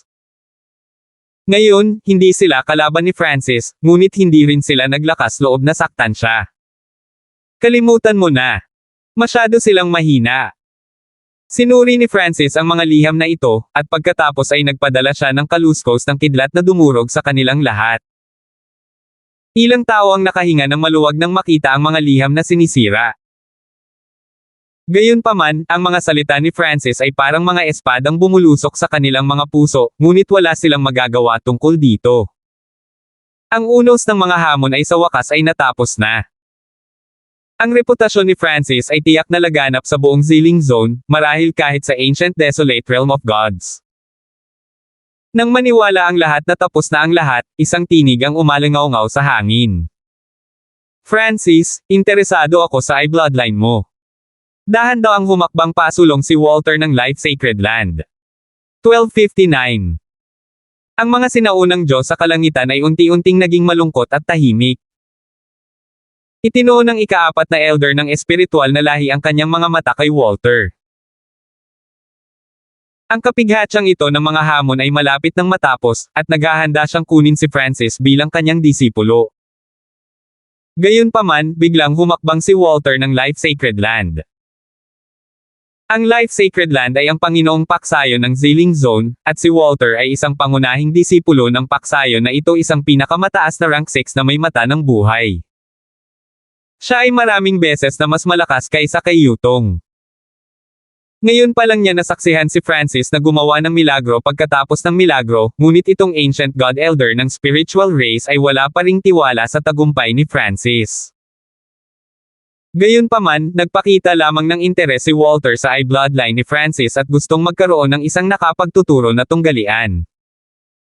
Walang ipinakitang puot, kaya walang magandang dahilan ang elder para ihinto ang laban. Buhay Sacred Land pangunahing disipulo Walter. Mga langit, gustong makipag-away ni Walter kay Francis. Ang mga nakapaligid na mga alagad ng espiritual na lahi ay lahat ay nabigla. Lahat sila ay natatakot sa buhay na sagradong lupain. Napukaw na ba niya ang fighting will ng Life Sacred Land na Walter? Sa karamihan ng tao, medyo komplikado ang ekspresyon ng mukha ni Yulong. Mula nang makilala niya si Francis, hindi na niya ito masyadong pinapahalagahan. Naniniwala siya na si Francis ay isang mababang antas na nilalang mula sa ibang dimensyon na walang sinaunang linya ng dugo. Kahit sino sa karamihan ay mas mahusay kaysa sa kanya. Gayunpaman, biglang ginawa ni Francis ang nakakasilaw na pagtatanghal na ito, dinurog ang maraming mga disipulo ng espiritual na lahing, at pagkatapos ay ipinakita ang lakas ng isang rank 6 true god, na ginawa siyang pinakatalentadong disipulo sa lahat ng spiritual na lahi. Kahit na ang pinakamataas na rank 6 True God ng Life Sacred Land, si Walter, ay hindi napigil ang maglabas ng hamon laban kay Francis. Ang mata ng buhay. Sinimulan ni Francis na lakihan si Walter. Si Hannah ay mayroon ding Eye of Life, ngunit kung paano ito nagising, si Walter ay mas mataas sa kanya.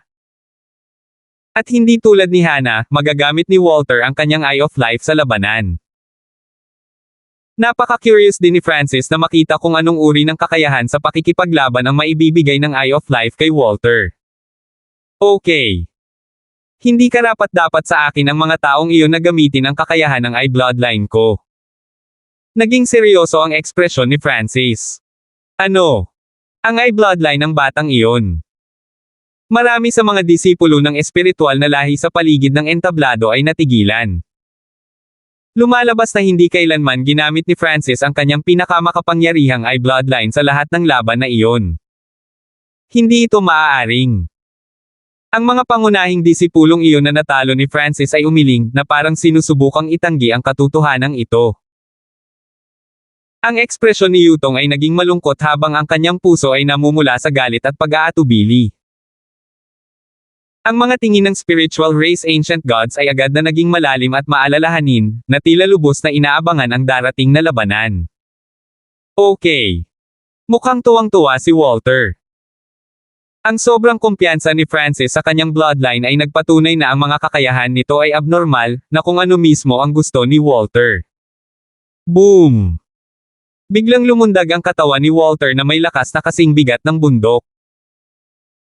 Ang kanyang katawan ay nagsimulang mamaga, at ang mga itim na tato ay unti-unting nagsimulang lumitaw sa kanyang balat. Isang pisikal na presyon ang biglang bumaba sa entablado, kasing bigat ng bundok. Maging si Francis ay natigilan, nanginginig ang kanyang katawan sa matinding pressure. Ngunit ito ay malayong matapos. Bees. Ang madilim na berdeng mga mata ni Wu ay kumikinang na may berdeng kinang habang ang walang hanggan na enerhiya ng buhay ay umaakyat sa kanyang katawan. Pinalakas ng makapangyarihang life energy na ito, ang pisikal na lakas ni Walter ay tumaas hanggang sa siya ay parang isang bakal na bundok na nakataas sa langit. Biglang gumalaw ang bakal na bundok. Boom! Bang! Si Walter ay parang isang flash ng itim na liwanag habang siya ay nagpakita sa tabi ni Francis. Anong hindi ka pani-walang bilis? Nagulat si Francis.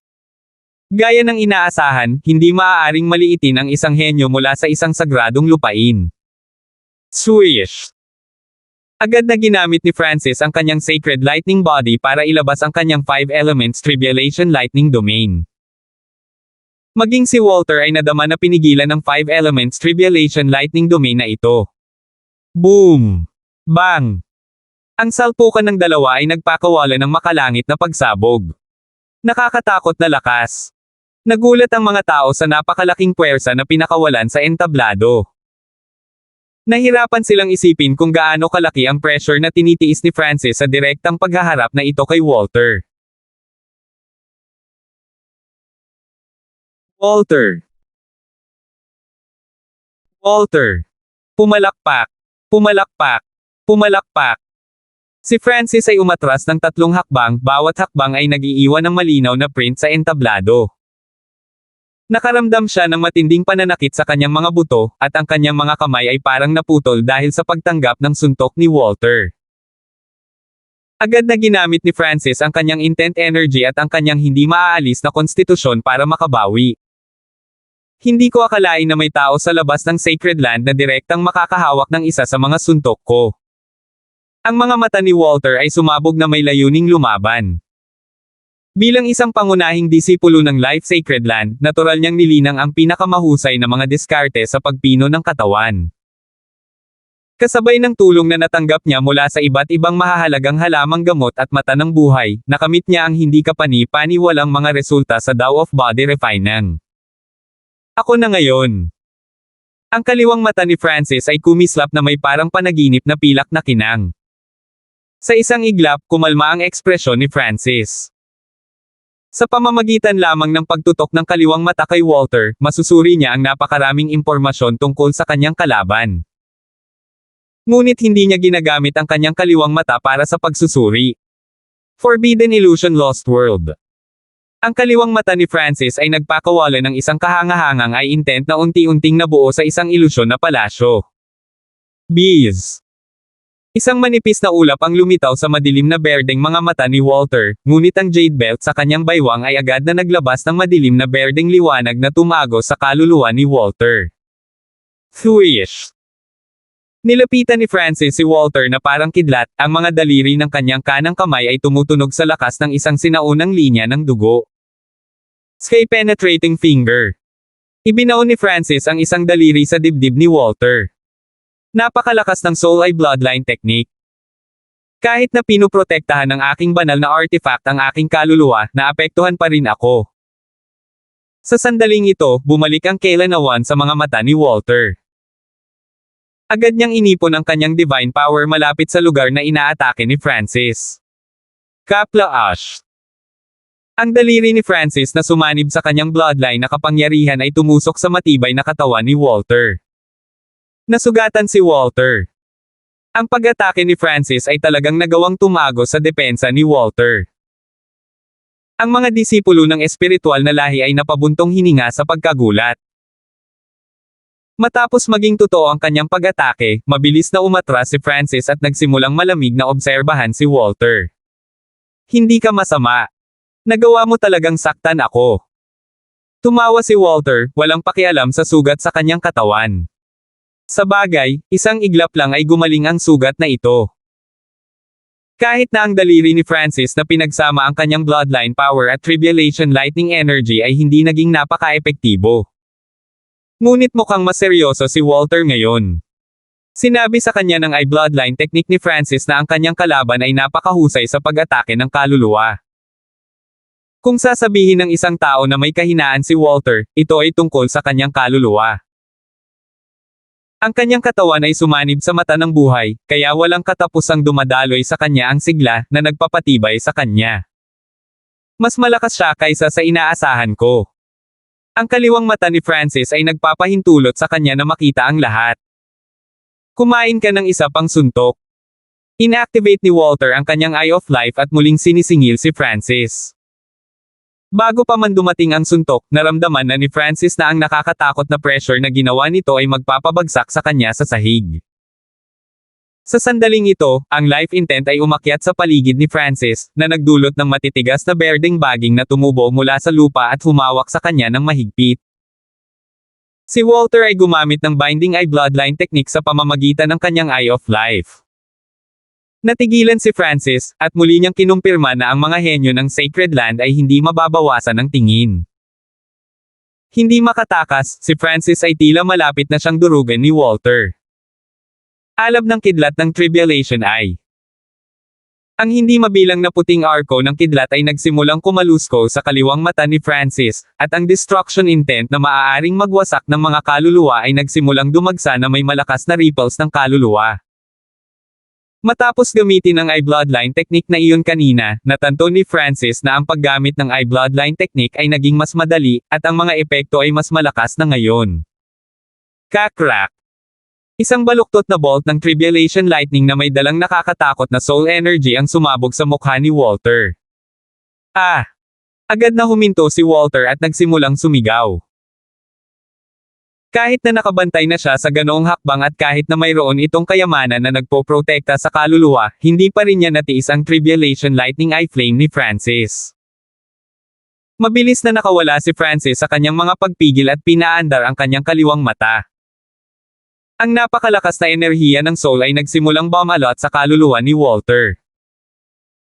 Sa ngayon, halos agad niyang magagamit ang ilan sa mga menor de edad na diskarte sa eye bloodline nang hindi man lang nag-iisip. Kumapit ka. Basag. Ang jade belt sa baywang ni Walter ay nagsimulang magpakita ng mga bitek, hindi nakayanan ang pagsalakay ng mga soul attack ni Francis. Ito. Ang tunay niyang lakas. Ang ilang mga alagad sa karamihan ay nataranta. Si Walter ay nagkaroon ng malalim na paglilinang, ang mata ng buhay, at isang banal na artifact na nagpoprotekta sa kaluluwa, ngunit pinilit pa rin siya sa ganoong kahabag-habag na estado ng mga diskarte sa eye bloodline ng soul ni Francis. Ang isang normal na tao ay malamang na hindi makatagal ng ilang segundo. Buzz. Bees. Gumagana ang Eye of Life ni Walter. Ang makapangyarihang life energy nito ay maaaring mapanatili ang kanyang katawan sa pinakamataas na kondisyon, kaya medyo epektibo rin ito sa paglaban sa mga discarding ito ng Soul Eye Bloodline. Dagdag pa rito, nagsimulang lumaban si Walter sa mga discarding ito ng Eye Bloodline na paulit-ulit na ginagamit ni Francis. Swish! Biglang naglaho ang katawan ni Walter.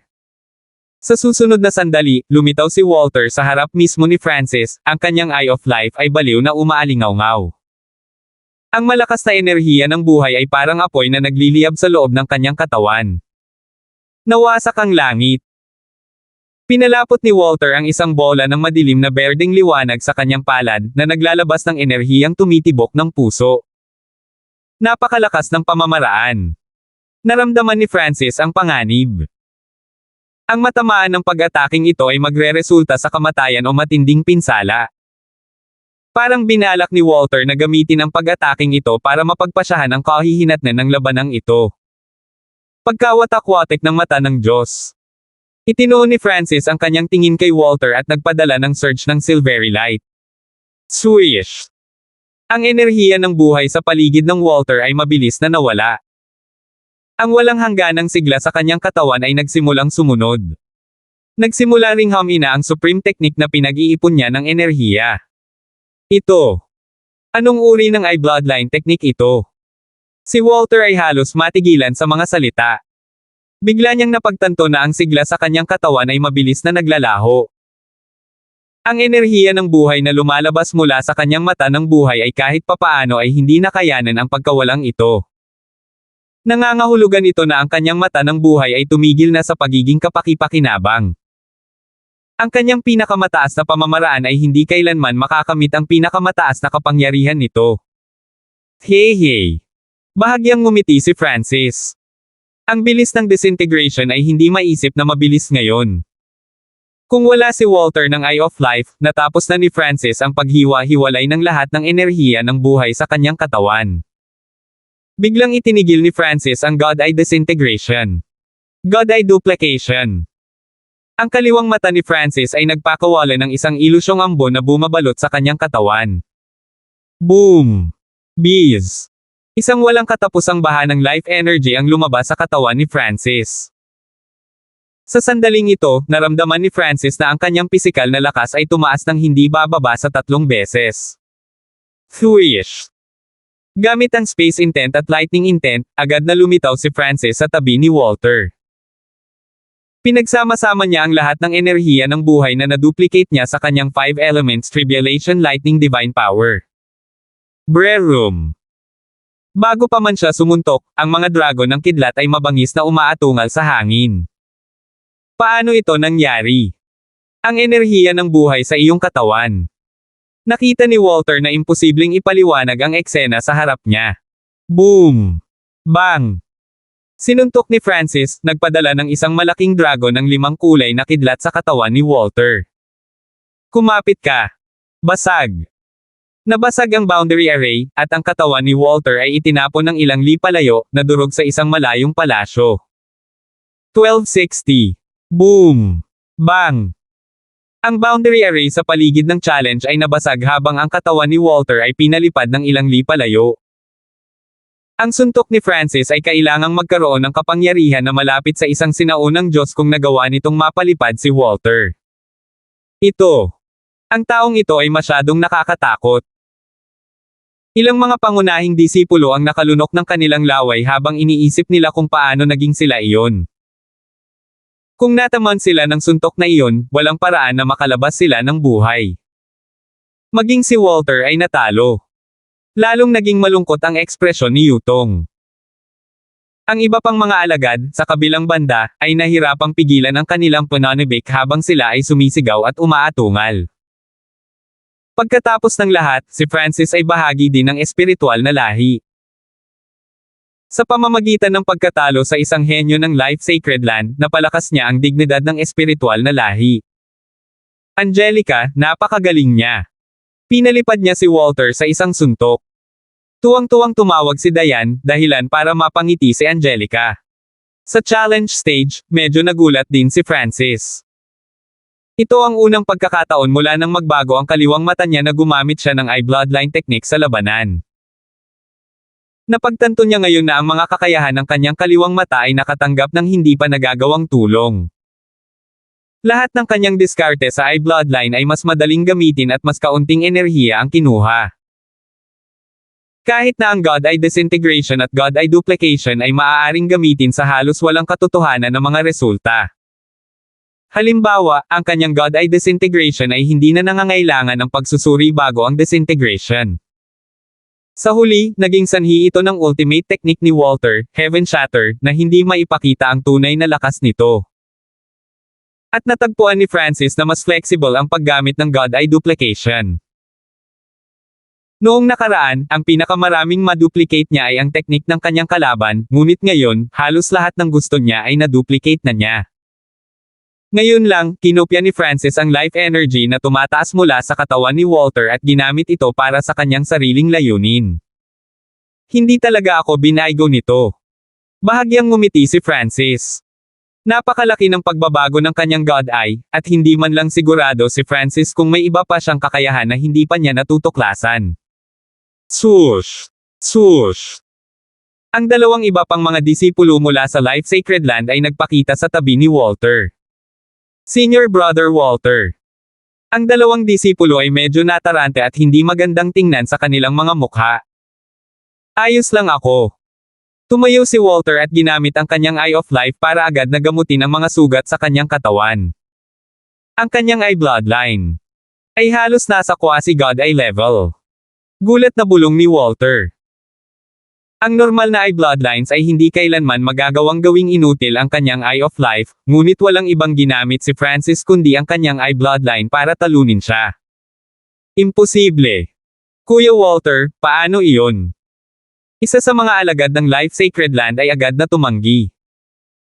Ang Ancient Desolate Realm of Gods ay mayroong 8 Great God Eyes, at pagkatapos ng 8 Great God Eyes ay ang kanilang bloodline descendants. Ang mga kadugo na inapo ng 8 Great God Eyes ay limitado sa kung hanggang saan sila maaaring tumanda.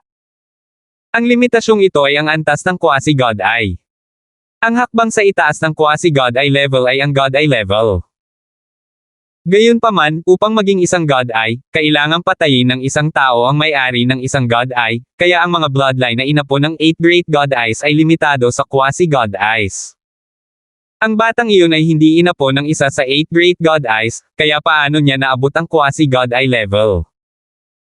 Ang mga disipulo ng buhay na banal na lupain ay natagpo ang imposibleng paniwalaan ito. Ang kanyang mata ay hindi lang umabot sa quasi-God Eye level.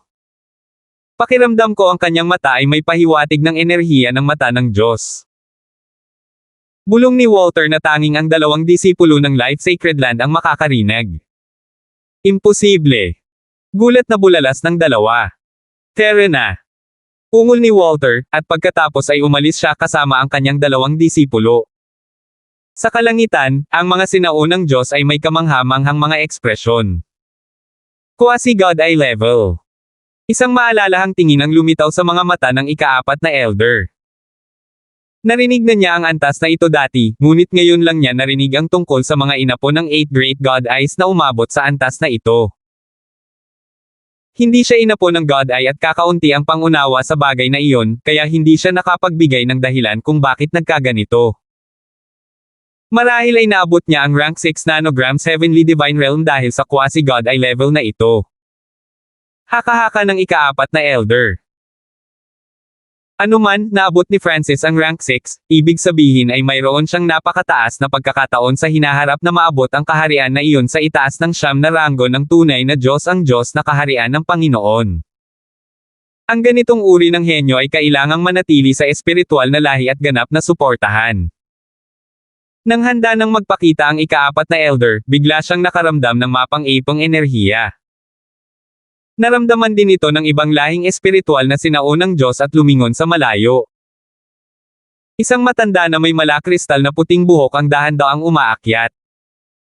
Saan man siya dumaan, naroon ang katahimikan at hindi mabilang na mga kristal na kumikislap sa hangin. Ginawa nitong tila hindi totoo ang mundo mismo.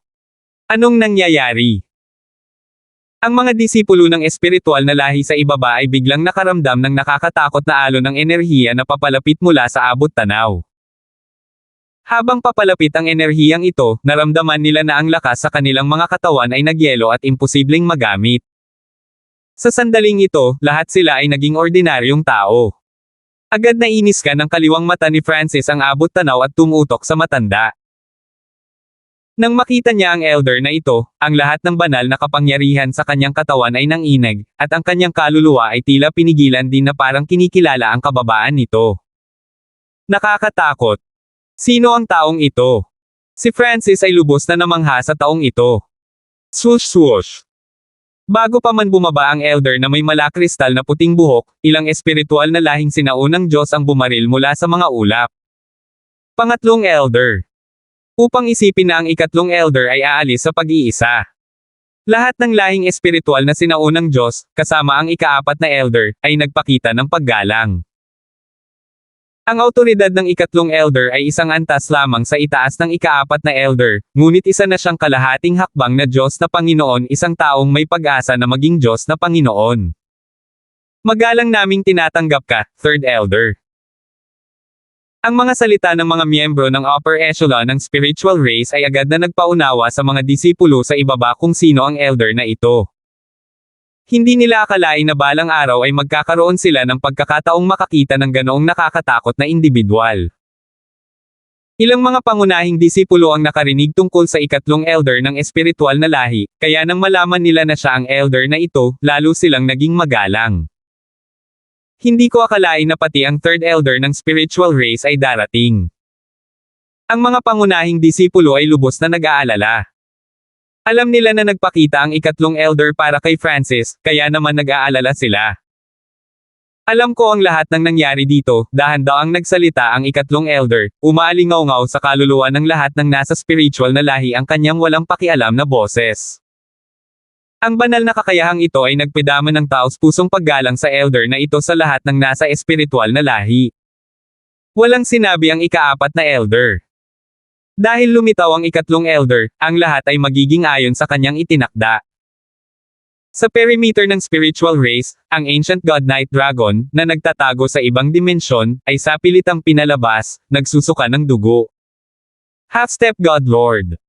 Pinigilan ng sinaunang God Night Dragon ang kanyang namumuong enerhiya at tumakas gamit ang instant movement. Ang lahat ng antas ng espiritual na lahi ay tahimik, ang lahat ay tila nagyelo sa lugar.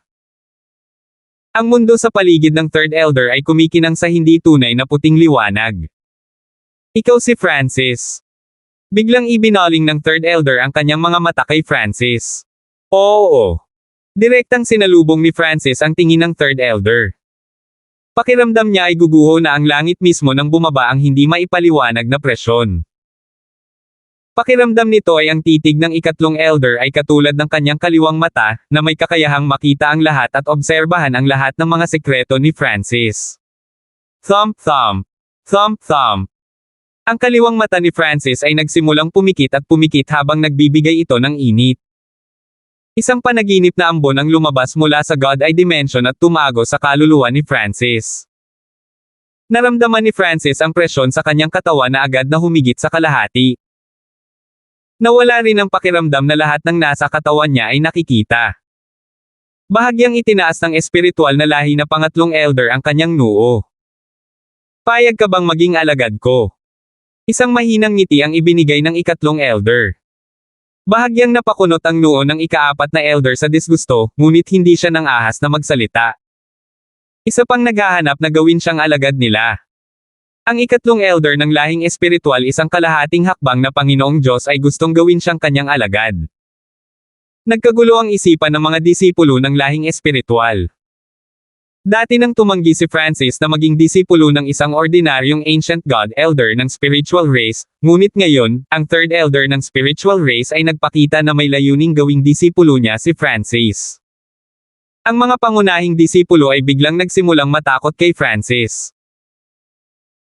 Kung si Francis ay naging disipulo ng isang kalahating hakbang na Diyos na Panginoon, siya ay magiging maliit na ninuno ng espiritual na lahi, na nakatayo sa itaas ng napakaraming tao ng espiritual na lahi. Kahit na ang mga disipulong may aktwal na spiritual race bloodline ay hindi maglalakas loob na tretuhin siya ng walang paggalang. Ang mga salitang ito ay nagpadala ng ripple of emotion sa isip ni Francis, ngunit mabilis siyang kumalma. Kanina lang, isa lang akong ordinaryong peripheral na disipulo, at sinubukan akong ipahiya ng mga peripheral na disipulo, inner disciples, at core disciples. Kahit ang spiritual race elders ay gustong pilitin akong umalis, dahan-daang nagsalita si Francis. Ang mga salitang ito ay nagpalaglag ng panga sa lahat ng mga tao ng espiritual na lahi sa gulat. Anong ginagawa ng batang ito? Medyo ilang core disciples ang bumulaga sa gulat. Ano ang sinusubukang gawin ng batang ito? Ang nakaitim na damit ng sinaunang Diyos ay lumikot sa gulat. Kumikislap ang mga mata ng ikatlong elder habang sinimulan niyang suriing mabuti si Francis. Ngayon, nais ni third elder na kunin ako bilang isang disipulo. Masyadong malaki ang pagkakaibang ito, at sa tingin ko ay hindi ito totoo. Mangyaring pahintulutan akong huminahon at pag-isipan iyon ng ilang araw, mahinahong sabi ni Francis. Ang espiritual na lahi ay dati nang halos ganap na sumalungat sa kanya, umaasang itaboy siya at saktan siya. Ngayon, pagkatapos niyang magpakita ng hindi pa nagagawang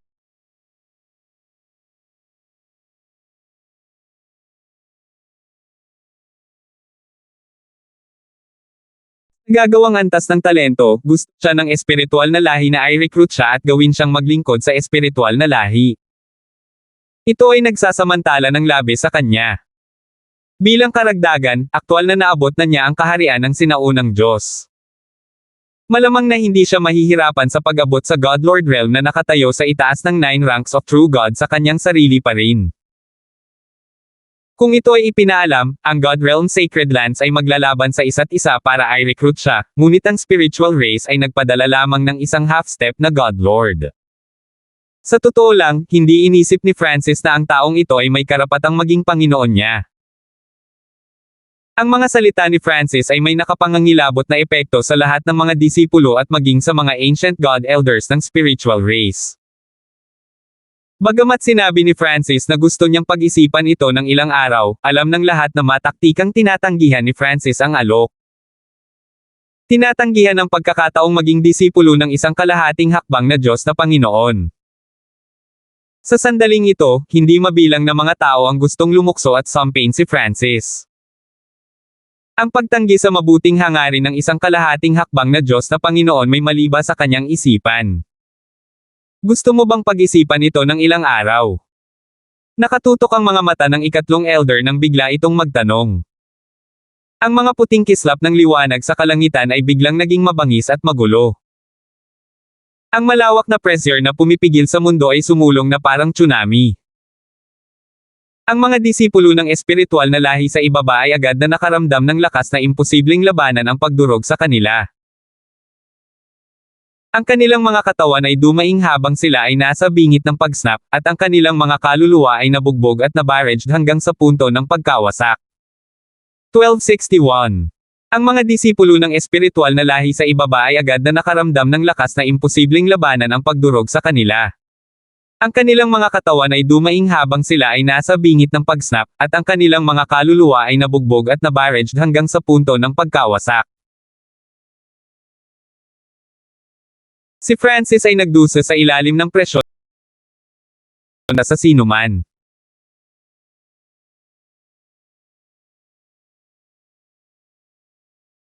Kung hindi dahil sa kanyang kakilakilabot na pisikal na katawan, matatag na kaluluwa, at proteksyon ng kanyang Diyos na mata, nakayuko na sana siya sa kalahating hakbang na Diyos na Panginoon. Tama. Gusto kong mag-isip ng ilang araw.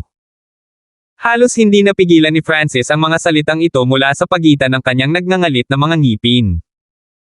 Ang mga salitang ito ay nagpalamig sa puso ng lahat ng naruroon. Ang mga disipulong naruroon ay sinumpa ang pangalan ni Francis ng maraming beses. Sa kalangitan, maging ang ilang ancient God elders ay pinawisan ng malamig. Sa harap ng isang half-step na God Lord at ang pressure na ipinalabas niya, tumanggi pa rin si Francis. Kahit na ang mga matandang sinaunang Diyos na ito ay hindi nang ahas na gawin ang ganoong bagay. Sa sandaling ito, ang mapang-ipong enerhiya na sumasakal sa mundo ay biglang naglaho. Bibigyan kita ng 3 araw. Pagkatapos nito, babalik ako sa liblib na paglilinang. Sa mga salitang ito, nawala ang ikatlong elder. Alam niya na talagang tinanggihan na siya ni Francis, ngunit hindi niya iiba ang pakikitungo kay Francis dahil dito. Pagkatapos ng lahat, si Francis ay direktang nakamit ang rank 6 nanograms Heavenly Divine Realm, kaya hanggat ang espiritual na lahi ay handa na alagaan siya sa pangkalahatan, siya ay magiging isang Diyos na Panginoon ng walang anumang problema. Ang God Lords ay ang pinakamataas na eksperto ng Ancient Desolate Realm of Gods. Francis kahit isang maliit na pag-asa na maabot ang pinakatuktok ng Ancient Desolate Realm of Gods at maging isang God King. Ngunit dahil ang ikatlong elder ng espiritual na lahi ay isang half-step na God Lord, nalaman niyang medyo nakakababa ang pagtanggi ni Francis. Kaya, nagbigay siya ng dahilan na siya ay abala at maaari lamang bigyan si Francis ng 3 araw. Kung hindi makakapagdesisyon si Francis sa lalong madaling panahon, mawawalan siya ng pagkakataong ito. Ang mga salitang ito ay hindi lamang nagpapataas ng prestihiyo ng ikatlong elder ngunit lubos ding nakabawa sa awkwardness na nagmula sa pagtanggi ni Francis. Nang mawala ang ikatlong elder, lahat ng nasa spiritual na lahi ay nakahinga ng maluwag, ang ilang tao ay bumagsak pa sa lupa. Lahat ay may napakakomplikadong tingin sa kanilang mga mata habang nakatingin sila kay Francis. Sa simula, si Francis ay tinanggihan ng lahat. Gayunpaman, ngayong direktang nakamit ni Francis ang rank 6 nanograms Heavenly Divine Realm, siya ang naging pinakamatalino na henyo ng spiritual na lahi, kaya naiinggit silang lahat. Pagkatapos, tinalo ni Francis ang isang rank 6 True God ng Life Sacred Land, na dumating bilang isang kasiya siyang sorpresa at mas lalo nilang hinangaan siya. Sa huli, pumunta si Francis at sinaktan ang ikatlong elder ng lahing espiritual. Matapos ang lahat ng mga kaganapang ito, ang mga disipulo ng espiritual na lahi ay walang ideya kung paano nila dapat tretuhin si Francis. Napabuntong hininga din si Francis. Sigurado siyang walang gagawin ang third elder sa kanya, ngunit ang panggigipit na iyon ay isang bagay na kahit siya ay hindi makayanan.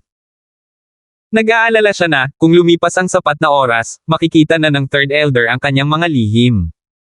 Kuya Francis. Isang magandang figure na nakasuot ng violet ang lumutang sa gilid ni Francis. Ang taong ito ay walang iba kundi ang numero 1 kagandahan ng espiritual na lahi, si Angelica. Hindi na nagsalita si Angelica. Nakatitig lamang siya kay Francis nang may mapagmahal na mga mata at nakakaakit ng ngiti. Parang hinding-hindi siya magdududa kay Francis kahit anong gawin niya. Ang saloobin ni Angelica ay nagpainit sa puso ni Francis. Pagkatapos ng lahat, si Angelica ay gumugol ng ilang dekada sa espiritual na lahi, at sa pagtanggi sa ikatlong elder ngayon, karaniwang sinasalungat ni Francis ang buong espiritual na lahi. Habang pinagmamasdan ng lahat ang Diyosa ng kanilang mga puso na napakalapit sa ibang lalaki, lahat ng uri ng damdamin ay bumalot sa kanilang mga puso. Sa di kalayuan, sina Kwasi God Ira at Arlene ay tumingin kina Francis at Angelica na may hindi maipaliwanag na damdamin sa kanilang mga puso. Sa simula, itinuring nila si Francis bilang isang tool para pagtawanan si Angelica, ngunit ngayon, si Francis ang pinaka-nakakasilaw na henyo ng spiritual race. Gustuhin man nilang makipagrelasyon sa kanya ngayon ay hindi nila magagawa. Whoosh! Ang sinaunang Diyos na lumulutang na espiritu ay naanod pababa. Francis, nagkita na tayo sa wakas. Ngumiti ang sinaunang Diyos na lumulutang na espiritu. Dapat kong pasalamatan si Senior sa pag-aalaga kay Angelica sa spiritual race sa mga nakaraang taon. Magalang na yumuko si Francis. Ang Ancient God Floating Spirit ay walang iba kundi ang miyembro ng spiritual race na bumaba sa Continent Zone upang kunin si Angelica. Hindi siya maaaring kalimutan ni Francis. Francis, isa ka na ngayong pangunahing disipulo ng espiritual na lahi. Bakit hindi ka lumipat sa tabi ni Angelica? Nagniningning ang mukha ng sinaunang Diyos na lumulutang na espiritu. Guru. Namula si Angelica sa lilim ng isang hinog na mansanas. Susubukan na lang ngayon ng spiritual race na panatilihin si Francis, hindi subukang hadlangan ang kanilang relasyon. Mabuti naman. Walang malasakit na tango si Francis. Sinundan ni Francis ang Ancient God Floating Spirit at si Angelica sa teritoryo ng mga pangunahing disipulo. Naghiwa-hiwalay din ang mga tao sa paligid ng disipulo. Lahat ng nangyari ngayon ay nag-iwan ng hindi maalis na marka sa kanilang isipan. Whoosh! Sa sandaling ito, dumating ang isang kabataang may gintong damit na nagpapalabas ng mga alon ng marilag na dignidad. Jinwei? Ano ang sitwasyon? Ang batang ito na nakasuot ng gininto ang damit ay medyo kamukha ni Jinwei, ngunit may tala sa kanyang mukha. Big bro? Ngayon ka lang nakarating. Na-miss mo ang isang magandang palabas. Sinabi ni Jinwei sa kanyang kuya Jin-kun ang lahat ng nangyari. Ang kanyang nakatatandang kapatid na lalaki ay may bloodline ng spiritual race at isang natatanging henyo ng nakaraang henerasyon. Siya ay kasalukuyang eksperto sa sinaunang Diyos. Ranggo 6 na tunay na Diyos. Baka sa mukha ni Jin-kun ang pagkagulat na hindi makapaniwala. Totoo. Kahit ang pangatlong elder ay gustong kunin siya bilang isang personal na disipulo. Alam din ni Jinwei na ang kanyang kapatid ay may mapagmataas na personalidad at hinding-hindi naniniwala na ang isang tagalabas ay may kakayahang direktang maging isang rank 6 true god. Ang batang iyon ay talagang naglakas loob na tumanggi sa pangatlong elder. Malamig na ngumuso si Jin-kun sa sama ng loob. Talagang pinalampas niya ang isang napakagandang pagkakataon. Kung naging disipulo siya ng ikatlong elder, walang sinuman sa espiritual na lahi ang maglalakas loob na guluhin siya, ngunit pinilit niyang tumanggi, sabi ni Jinwei na nalilito. May pagkakataon. Gusto kong makita ang taong ito. Ang mga mata ni Jin-kun ay kumislap sa isang matalim na liwanag. Noon pa lang, inirekomenda siya ng ninuno ni Jin-kun sa third elder sa pag-asang kukunin ng third elder si Jin-kun bilang isang disipulo, ngunit sinulyapan lang siya ng third elder bago tumanggi sa ideya. Ngayon, personal na hiniling ng ikatlong elder kay Francis na maging kanyang disipulo, ngunit tinanggihan siya ni Francis. Dahil dito ay nag-alab ang puso ni Jin-kun sa kawalan ng katarungan. Pagdating sa kanyang bagong tirahan, pumasok si Francis sa isang panahon ng pag-iisa. Katatapos lang niyang pumasok sa kaharian ng sinaunang Diyos, ibig sabihin, ang kanyang paglilinang ay lubhang hindi matatag. Kakailanganin niya ng maraming oras para patatagin ito. Bilang karagdagan, naintindihan niya ang ilang mga bagay sa pamamagitan ng mga laban kanina. Sa ibabaw, isa akong rank 6 true god, ngunit isa na talaga akong sinaunang Diyos. Ito ang magiging trump card ko. Si Francis ay may kalmadong tingin sa kanyang mukha. Siya ngayon ay protektado ng 5 star na paksayo na espiritual na lahi. Gayunpaman, ang talento at potensyal na ipinakita niya ay masyadong nakakagulat, ibig sabihin ay maaaring makatagpo siya ng ilang hindi inaasahang panganib. Habang naglilinang, sinimulan din ni Francis na pangalagaan ang Black Destruction Serpent Dragon. Guro, babalik ako sa aking pinakamataas na lakas sa lalong madaling panahon. Magalang na sabi ng Black Destruction Serpent Dragon. Ito ay naglilinang sa space-time robe sa buong oras na ito at walang alam tungkol sa kung ano ang nangyayari sa labas. Kaya, nang si Francis ay nagsimulang maglabas ng aura ng isang sinaunang Diyos sa sandaling siya ay pumasok, halos natakot ito sa kanyang talino. Pagkatapos ay nalaman nitong si Francis ay direktang nakamit ang antas ng sinaunang Diyos at naging labis na magalang sa kanya. Manam. Tumango si Francis at pumunta sa sarili niyang cultivating area. Habang nabawi ng Black Destruction Serpent Dragon ang lakas nito, naglilinang din ito ng mga bagong bagay. Sa oras na bumalik ito sa kanyang tuktok, tiyak na mas malakas pa ito kaysa noon. Bilang karagdagan, hindi niya alam kung anong uri ng mahalagang mapagkukunan ang natanggap ng Black Destruction Serpent Dragon mula kay Wilfred, ngunit ang bloodline ng Destruction Dragon race nito ay mukhang mas makapal. Siyempre, ito mismo ang gustong makita ni Francis. Kung ang Black Destruction Serpent Dragon ay hindi makakasabay sa kanya, hindi ito magiging kapaki-pakinabang. Sinulyapan ni Francis ang kulay abong itlog sa tabi niya. Niloko ako ng magnanakaw na pasang ito. Nawala nang masabi si Francis. Ang maliit na pasang magnanakaw ay nagsabi na ito ay papasok sa Heavenly Divine Realm, ngunit kailangan bang maging isang itlog ang pagpasok sa Heavenly Divine Realm? Kailangan ba talaga ng ganito katagal? Sa sandaling ito, wala talagang pakialam si Francis sa mga ganoong bagay. Gusto lang niyang makita kung ano ang magiging hitsura ng maliit na magnanakaw na pusa kapag ito ay lumabas sa itlog. Ipinikit ang kanyang mga mata, pumasok si Francis sa isang cultivation state. Isang walang katulad na henyo na naging rank 6 true god sa iisang tagumpay ay lumitaw sa spiritual race. Ang balitang ito ay agad na dumaan sa Zilling Zone, na nagpakawala ng isang napakalaking lindol. Ang direktang pagiging isang rank 6 true god ay ang mga bagay ng mga alamat, na walang name-verify na kaganapan na umiiral sa talaan. Walang inaasahan na ito ay tunay na mangyayari. Siyempre, ang karamihan sa mga tao ay nag-alinlangan sa balitang ito. Kung tutuusin, walang maniniwala sa ganoong kalokohang bagay maliban na lang kung personal nilang nasaksihan ito. Pagkalipas ng ilang araw, nagpadala ng mga tao ang ilan sa pinakamataas na pangkat na may 4 na bituin na malapit sa espiritual na lahi upang bumisita.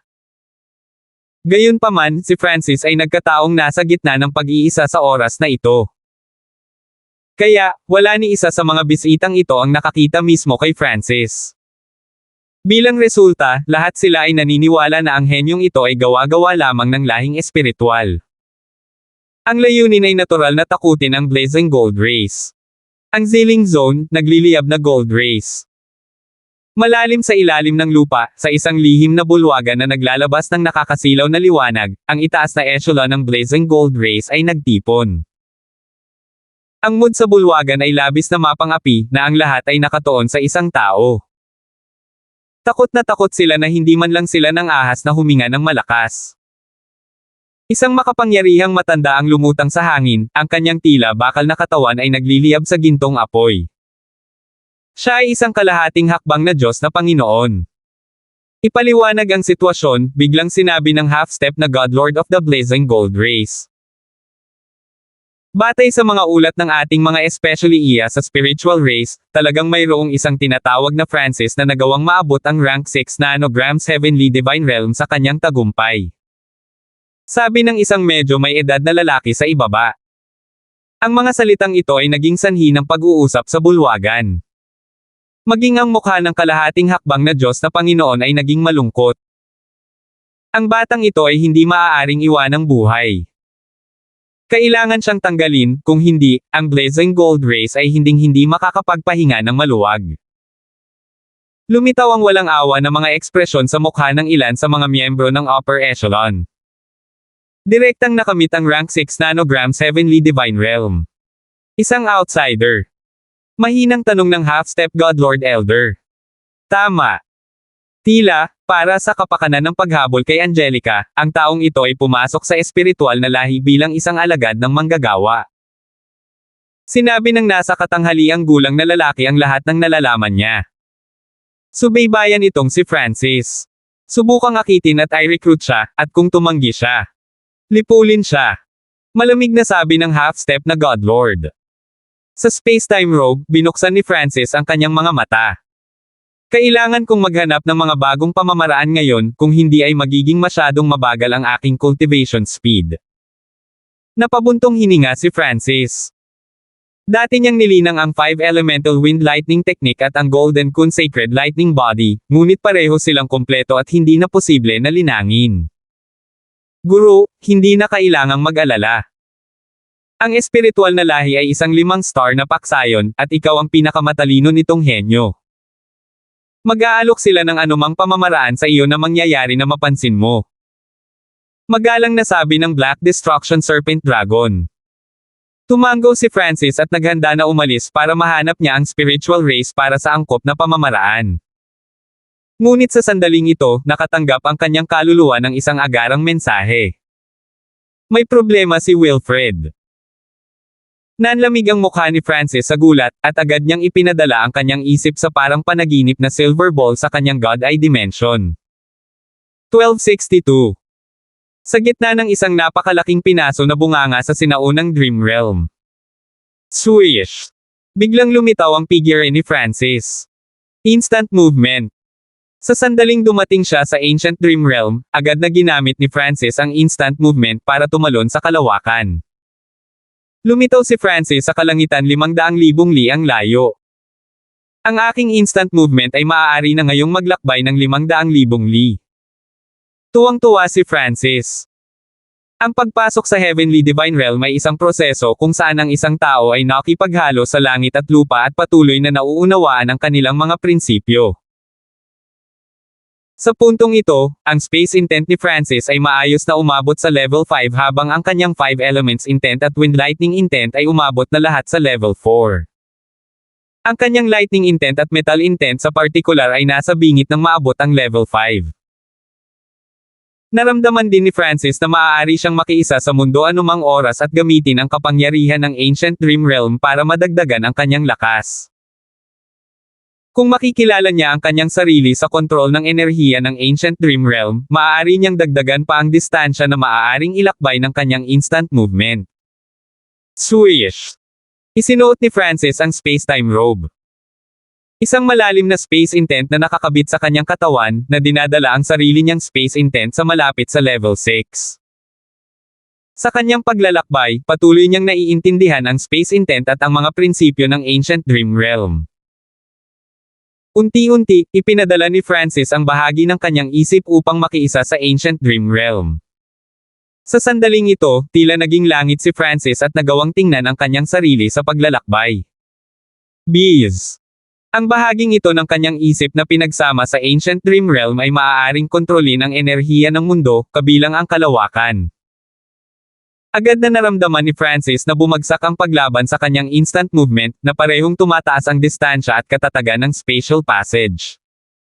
Sa ganitong paraan, mabilis na naglakbay si Francis sa Ancient Dream Realm. Hindi man lang umabot ng 5 araw bago niya narating ang lokasyon ni Wilfred. Batay sa balitang ipinadala ni Wilfred, ang mga sinaunang hayop na nasa ilalim ng kanyang kontrol ay tila nag-udyok sa ilang makapangyarihang pangkat ng sinaunang Dream Realm. Medyo malungkot na ekspresyon si Francis. Si Wilfred ay kasalukuyang mayroon lamang lakas ng ika-4 na ranggo na quasi-god. Hindi niya makontrol ang sinumang napakalakas. Pangunahing umasa siya sa napakaraming mga sinaunang hayop upang himukin ang kanyang pagpapalawak sa Ancient Dream Realm. Gayunpaman, kapag ang isang kalaban ay nasa isang tiyak na antas ng lakas, ang mga numero ay naging walang kabuluhan. Bumalik ka! Inutusan ni Wilfred ang mga sinaunang hayop na nasa ilalim ng kanyang kontrol. Sa likuran niya, isang malawak na kawan ng mga sinaunang hayop ang galit na sumugod. Ang bawat isa sa mga sinaunang hayop na ito ay nakarating sa kaharian ng tunay na Diyos, at ang kanilang bilang ay hindi mabilang. Ngunit sa sandaling ito, lahat sila ay may takot sa kanilang mga mata. Hindi tayo hinahabol ng Blood Flame Killing Race ng buong lakas nila. Parang pinaglalaroan nila tayo. Isang phoenix-tailed bird na kumikinang na may kulay lila na apoy ang nagsalita sa malinaw at malutong na boses. Ang phoenix-tailed bird na ito ay walang iba kundi si Little Ling. Habang pinalalawak ni Wilfred ang teritoryong nasasakupan niya at malapit nang marating ang phoenix-tailed bird race, pumunta siya at kinuha si Little Ling. Ang kanyang cultivation ay sa isang rank 6 True God, na ginagawa siyang isa sa pinakamalakas na eksperto sa kawan ng sinaunang hayop na ito. Ngunit kahit isang rank 6 True God ay maaari lamang tumakas sa oras na ito. Brerum. Sa likod ng panahon, isang pulang ulap na namumula sa apoy at naglalabas ng nakakatakot na presyon ay patuloy na sumusulong. Malalaman ng isang tao ang mga figure ng ilang malalaking kilen sa gitna ng pulang ulap na ito, ang kanilang mga katawan ay ganap na nagninangas.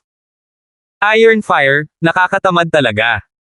Bakit hindi na lang natin silang lahat patayin? Siguradong wala dito ang taong hinahanap ng Patriarch. Isang pulang kilin na may sirang sungay ang nagbigay ng masamang ngiti at iniluwa ang nakakapasong gout ng apoy. Huwag kang dagdagan. Kumpletuhin mo lang ang misyon ng Patriarch, walang pakialam na sagot ng isa, mas malaking pulang kilin. Ang Red Flame kilin na ito ay tiyak na eksperto sa Ancient God na nakipaglaban sa 3 Sacred Lands at Francis para sa kayamanan. Damn, hindi man lang namin nilusob ang teritoryo nila. Inatake lang nila kami ng walang dahilan. Galit na sabi ng isang napakalaking hugis buwaya na sinaunang hayop sa tabi ni Wilfred. Maliban sa lugar na ito, ang mga puwersa ni Wilfred sa ibang mga lugar ay pinipigilan din ng Blood Flame Killing Race. Wilfred, bakit wala pa siya? Tanong ni Little Ling. Siya, na binanggit ni Little Ling ay natural na si Francis, ang tunay na Panginoon ng lahat ng sinaunang hayop na ito. Ngunit ang panganib sa pagkakataong ito ay hindi maliit na bagay. Kahit na dumating si Francis, wala pa ring pag-asa. Nandito siya, mahinahong sabi ni Wilfred. Nang malapit nang dumating si Francis, tumigil si Wilfred sa labis na pag-aalala. Pagkatapos ng lahat, kahit na anong panganib ang makaharap, maaaring ilayo siya ni Francis. Nakakalungkot lang ang mga sinaunang pangkat ng hayop na nagawa niyang kontrolin ng napakahirap. Ilang milyong liang layo, si Francis ay lumutang sa hangin. Sa kanyang pangunahing kontrol sa Ancient Dream Realm, malinaw niyang nakikita kung ano ang nangyayari mula sa distansyang ito. Siya yun. Medyo nagulat si Francis. May malalim na impresyon si Francis sa Red Flame Kilin sa pulang ulap na iyon. Nang bumukas ang lihim na dimensyon na iyon sa loob ng Ancient Dream Realm, biglang umatake ang Red Flame Kilin, na naging dahilan upang magsanib ang lahat ng elite na True Gods ng tatlong Sacred Lands upang labanan ito. Sa oras na iyon, hindi man lang nang-ahas si Francis na lumapit sa larangan ng digmaan. Mukhang nasaktan ni Wilfred ang isang top-notch na 4.5 bituin na paksayon sa pinakamaliit. Bahagyang napangiwi si Francis. Kung ito ay isang ordinaryong pangkat na 4.5 bituin, maaaring umasa si Francis sa kanyang kalamangan sa Ancient Dream Realm upang lutisin ang krisis at marahil ay kontrolin pa ang paksayon. Gayunpaman, ang isang makapangyarihang pangkat na 4.5 bituin ay hindi magkakaroon ng isang bagay na kasing simple ng 2 o 3 sinaunang Diyos. Maaari pa silang magkaroon ng rank 8 at rank 9 Ancient Gods. Isang hakbang lang ang kaya niyang gawin. Maliban kung talagang kinakailangan, ayaw ni Francis na iwanan ang sinaunang kawan ng hayop na ito. Francis. Si Little Ling, na nangunguna sa kawan, ang unang nakakita kay Francis. Agad siyang naakit sa magandang buhok at mata ni Francis. Ang Phoenix-tailed bird race ay isa sa 4 na pinakamagandang karera ng 10,000 ancient race, at nagkaroon din sila ng matinding pagkahilig sa magagandang bagay. Guru. Wala pang kalahati ng napakalaking sinaunang kawan ng hayop na iyon ay magalang na tumawag kay Francis. Ginamit ni Francis ang Dark Heart Seal sa kanilang lahat. Good sir? Kung mayroon kang anumang mga issue, mangyaring makipag-usap ng direkta. Inilabas ni Francis ang aura ng isang sinaunang Diyos habang siya ay umuungal. Ang dagandong na ito ay tinamaan ng kapangyarihan ng sinaunang Dream Realm, na puno ng napakalaking kapangyarihan at aura. Brerum. Ang mundo ay rumbled at boomed sa ilalim ng pressure na dulot ng mga salita ni Francis. Maging ang 2 sinaunang Diyos sa pulang ulap ay nabigla. Sinaunang Diyos. Nagulat si Little Ling. Noong nagtatrabaho siya kay Francis, si Francis ay isang quasi-god lamang habang siya ay isang rank 5 true god. Ngunit ngayon, sa kanilang susunod na pagkikita, siya ay naging isang rank 6 true god habang si Francis ay naging isang sinaunang Diyos. Iron Fire, ang lakas ng batang ito ay hindi simple, malamig na sabi ng kilin na may sira na sungay.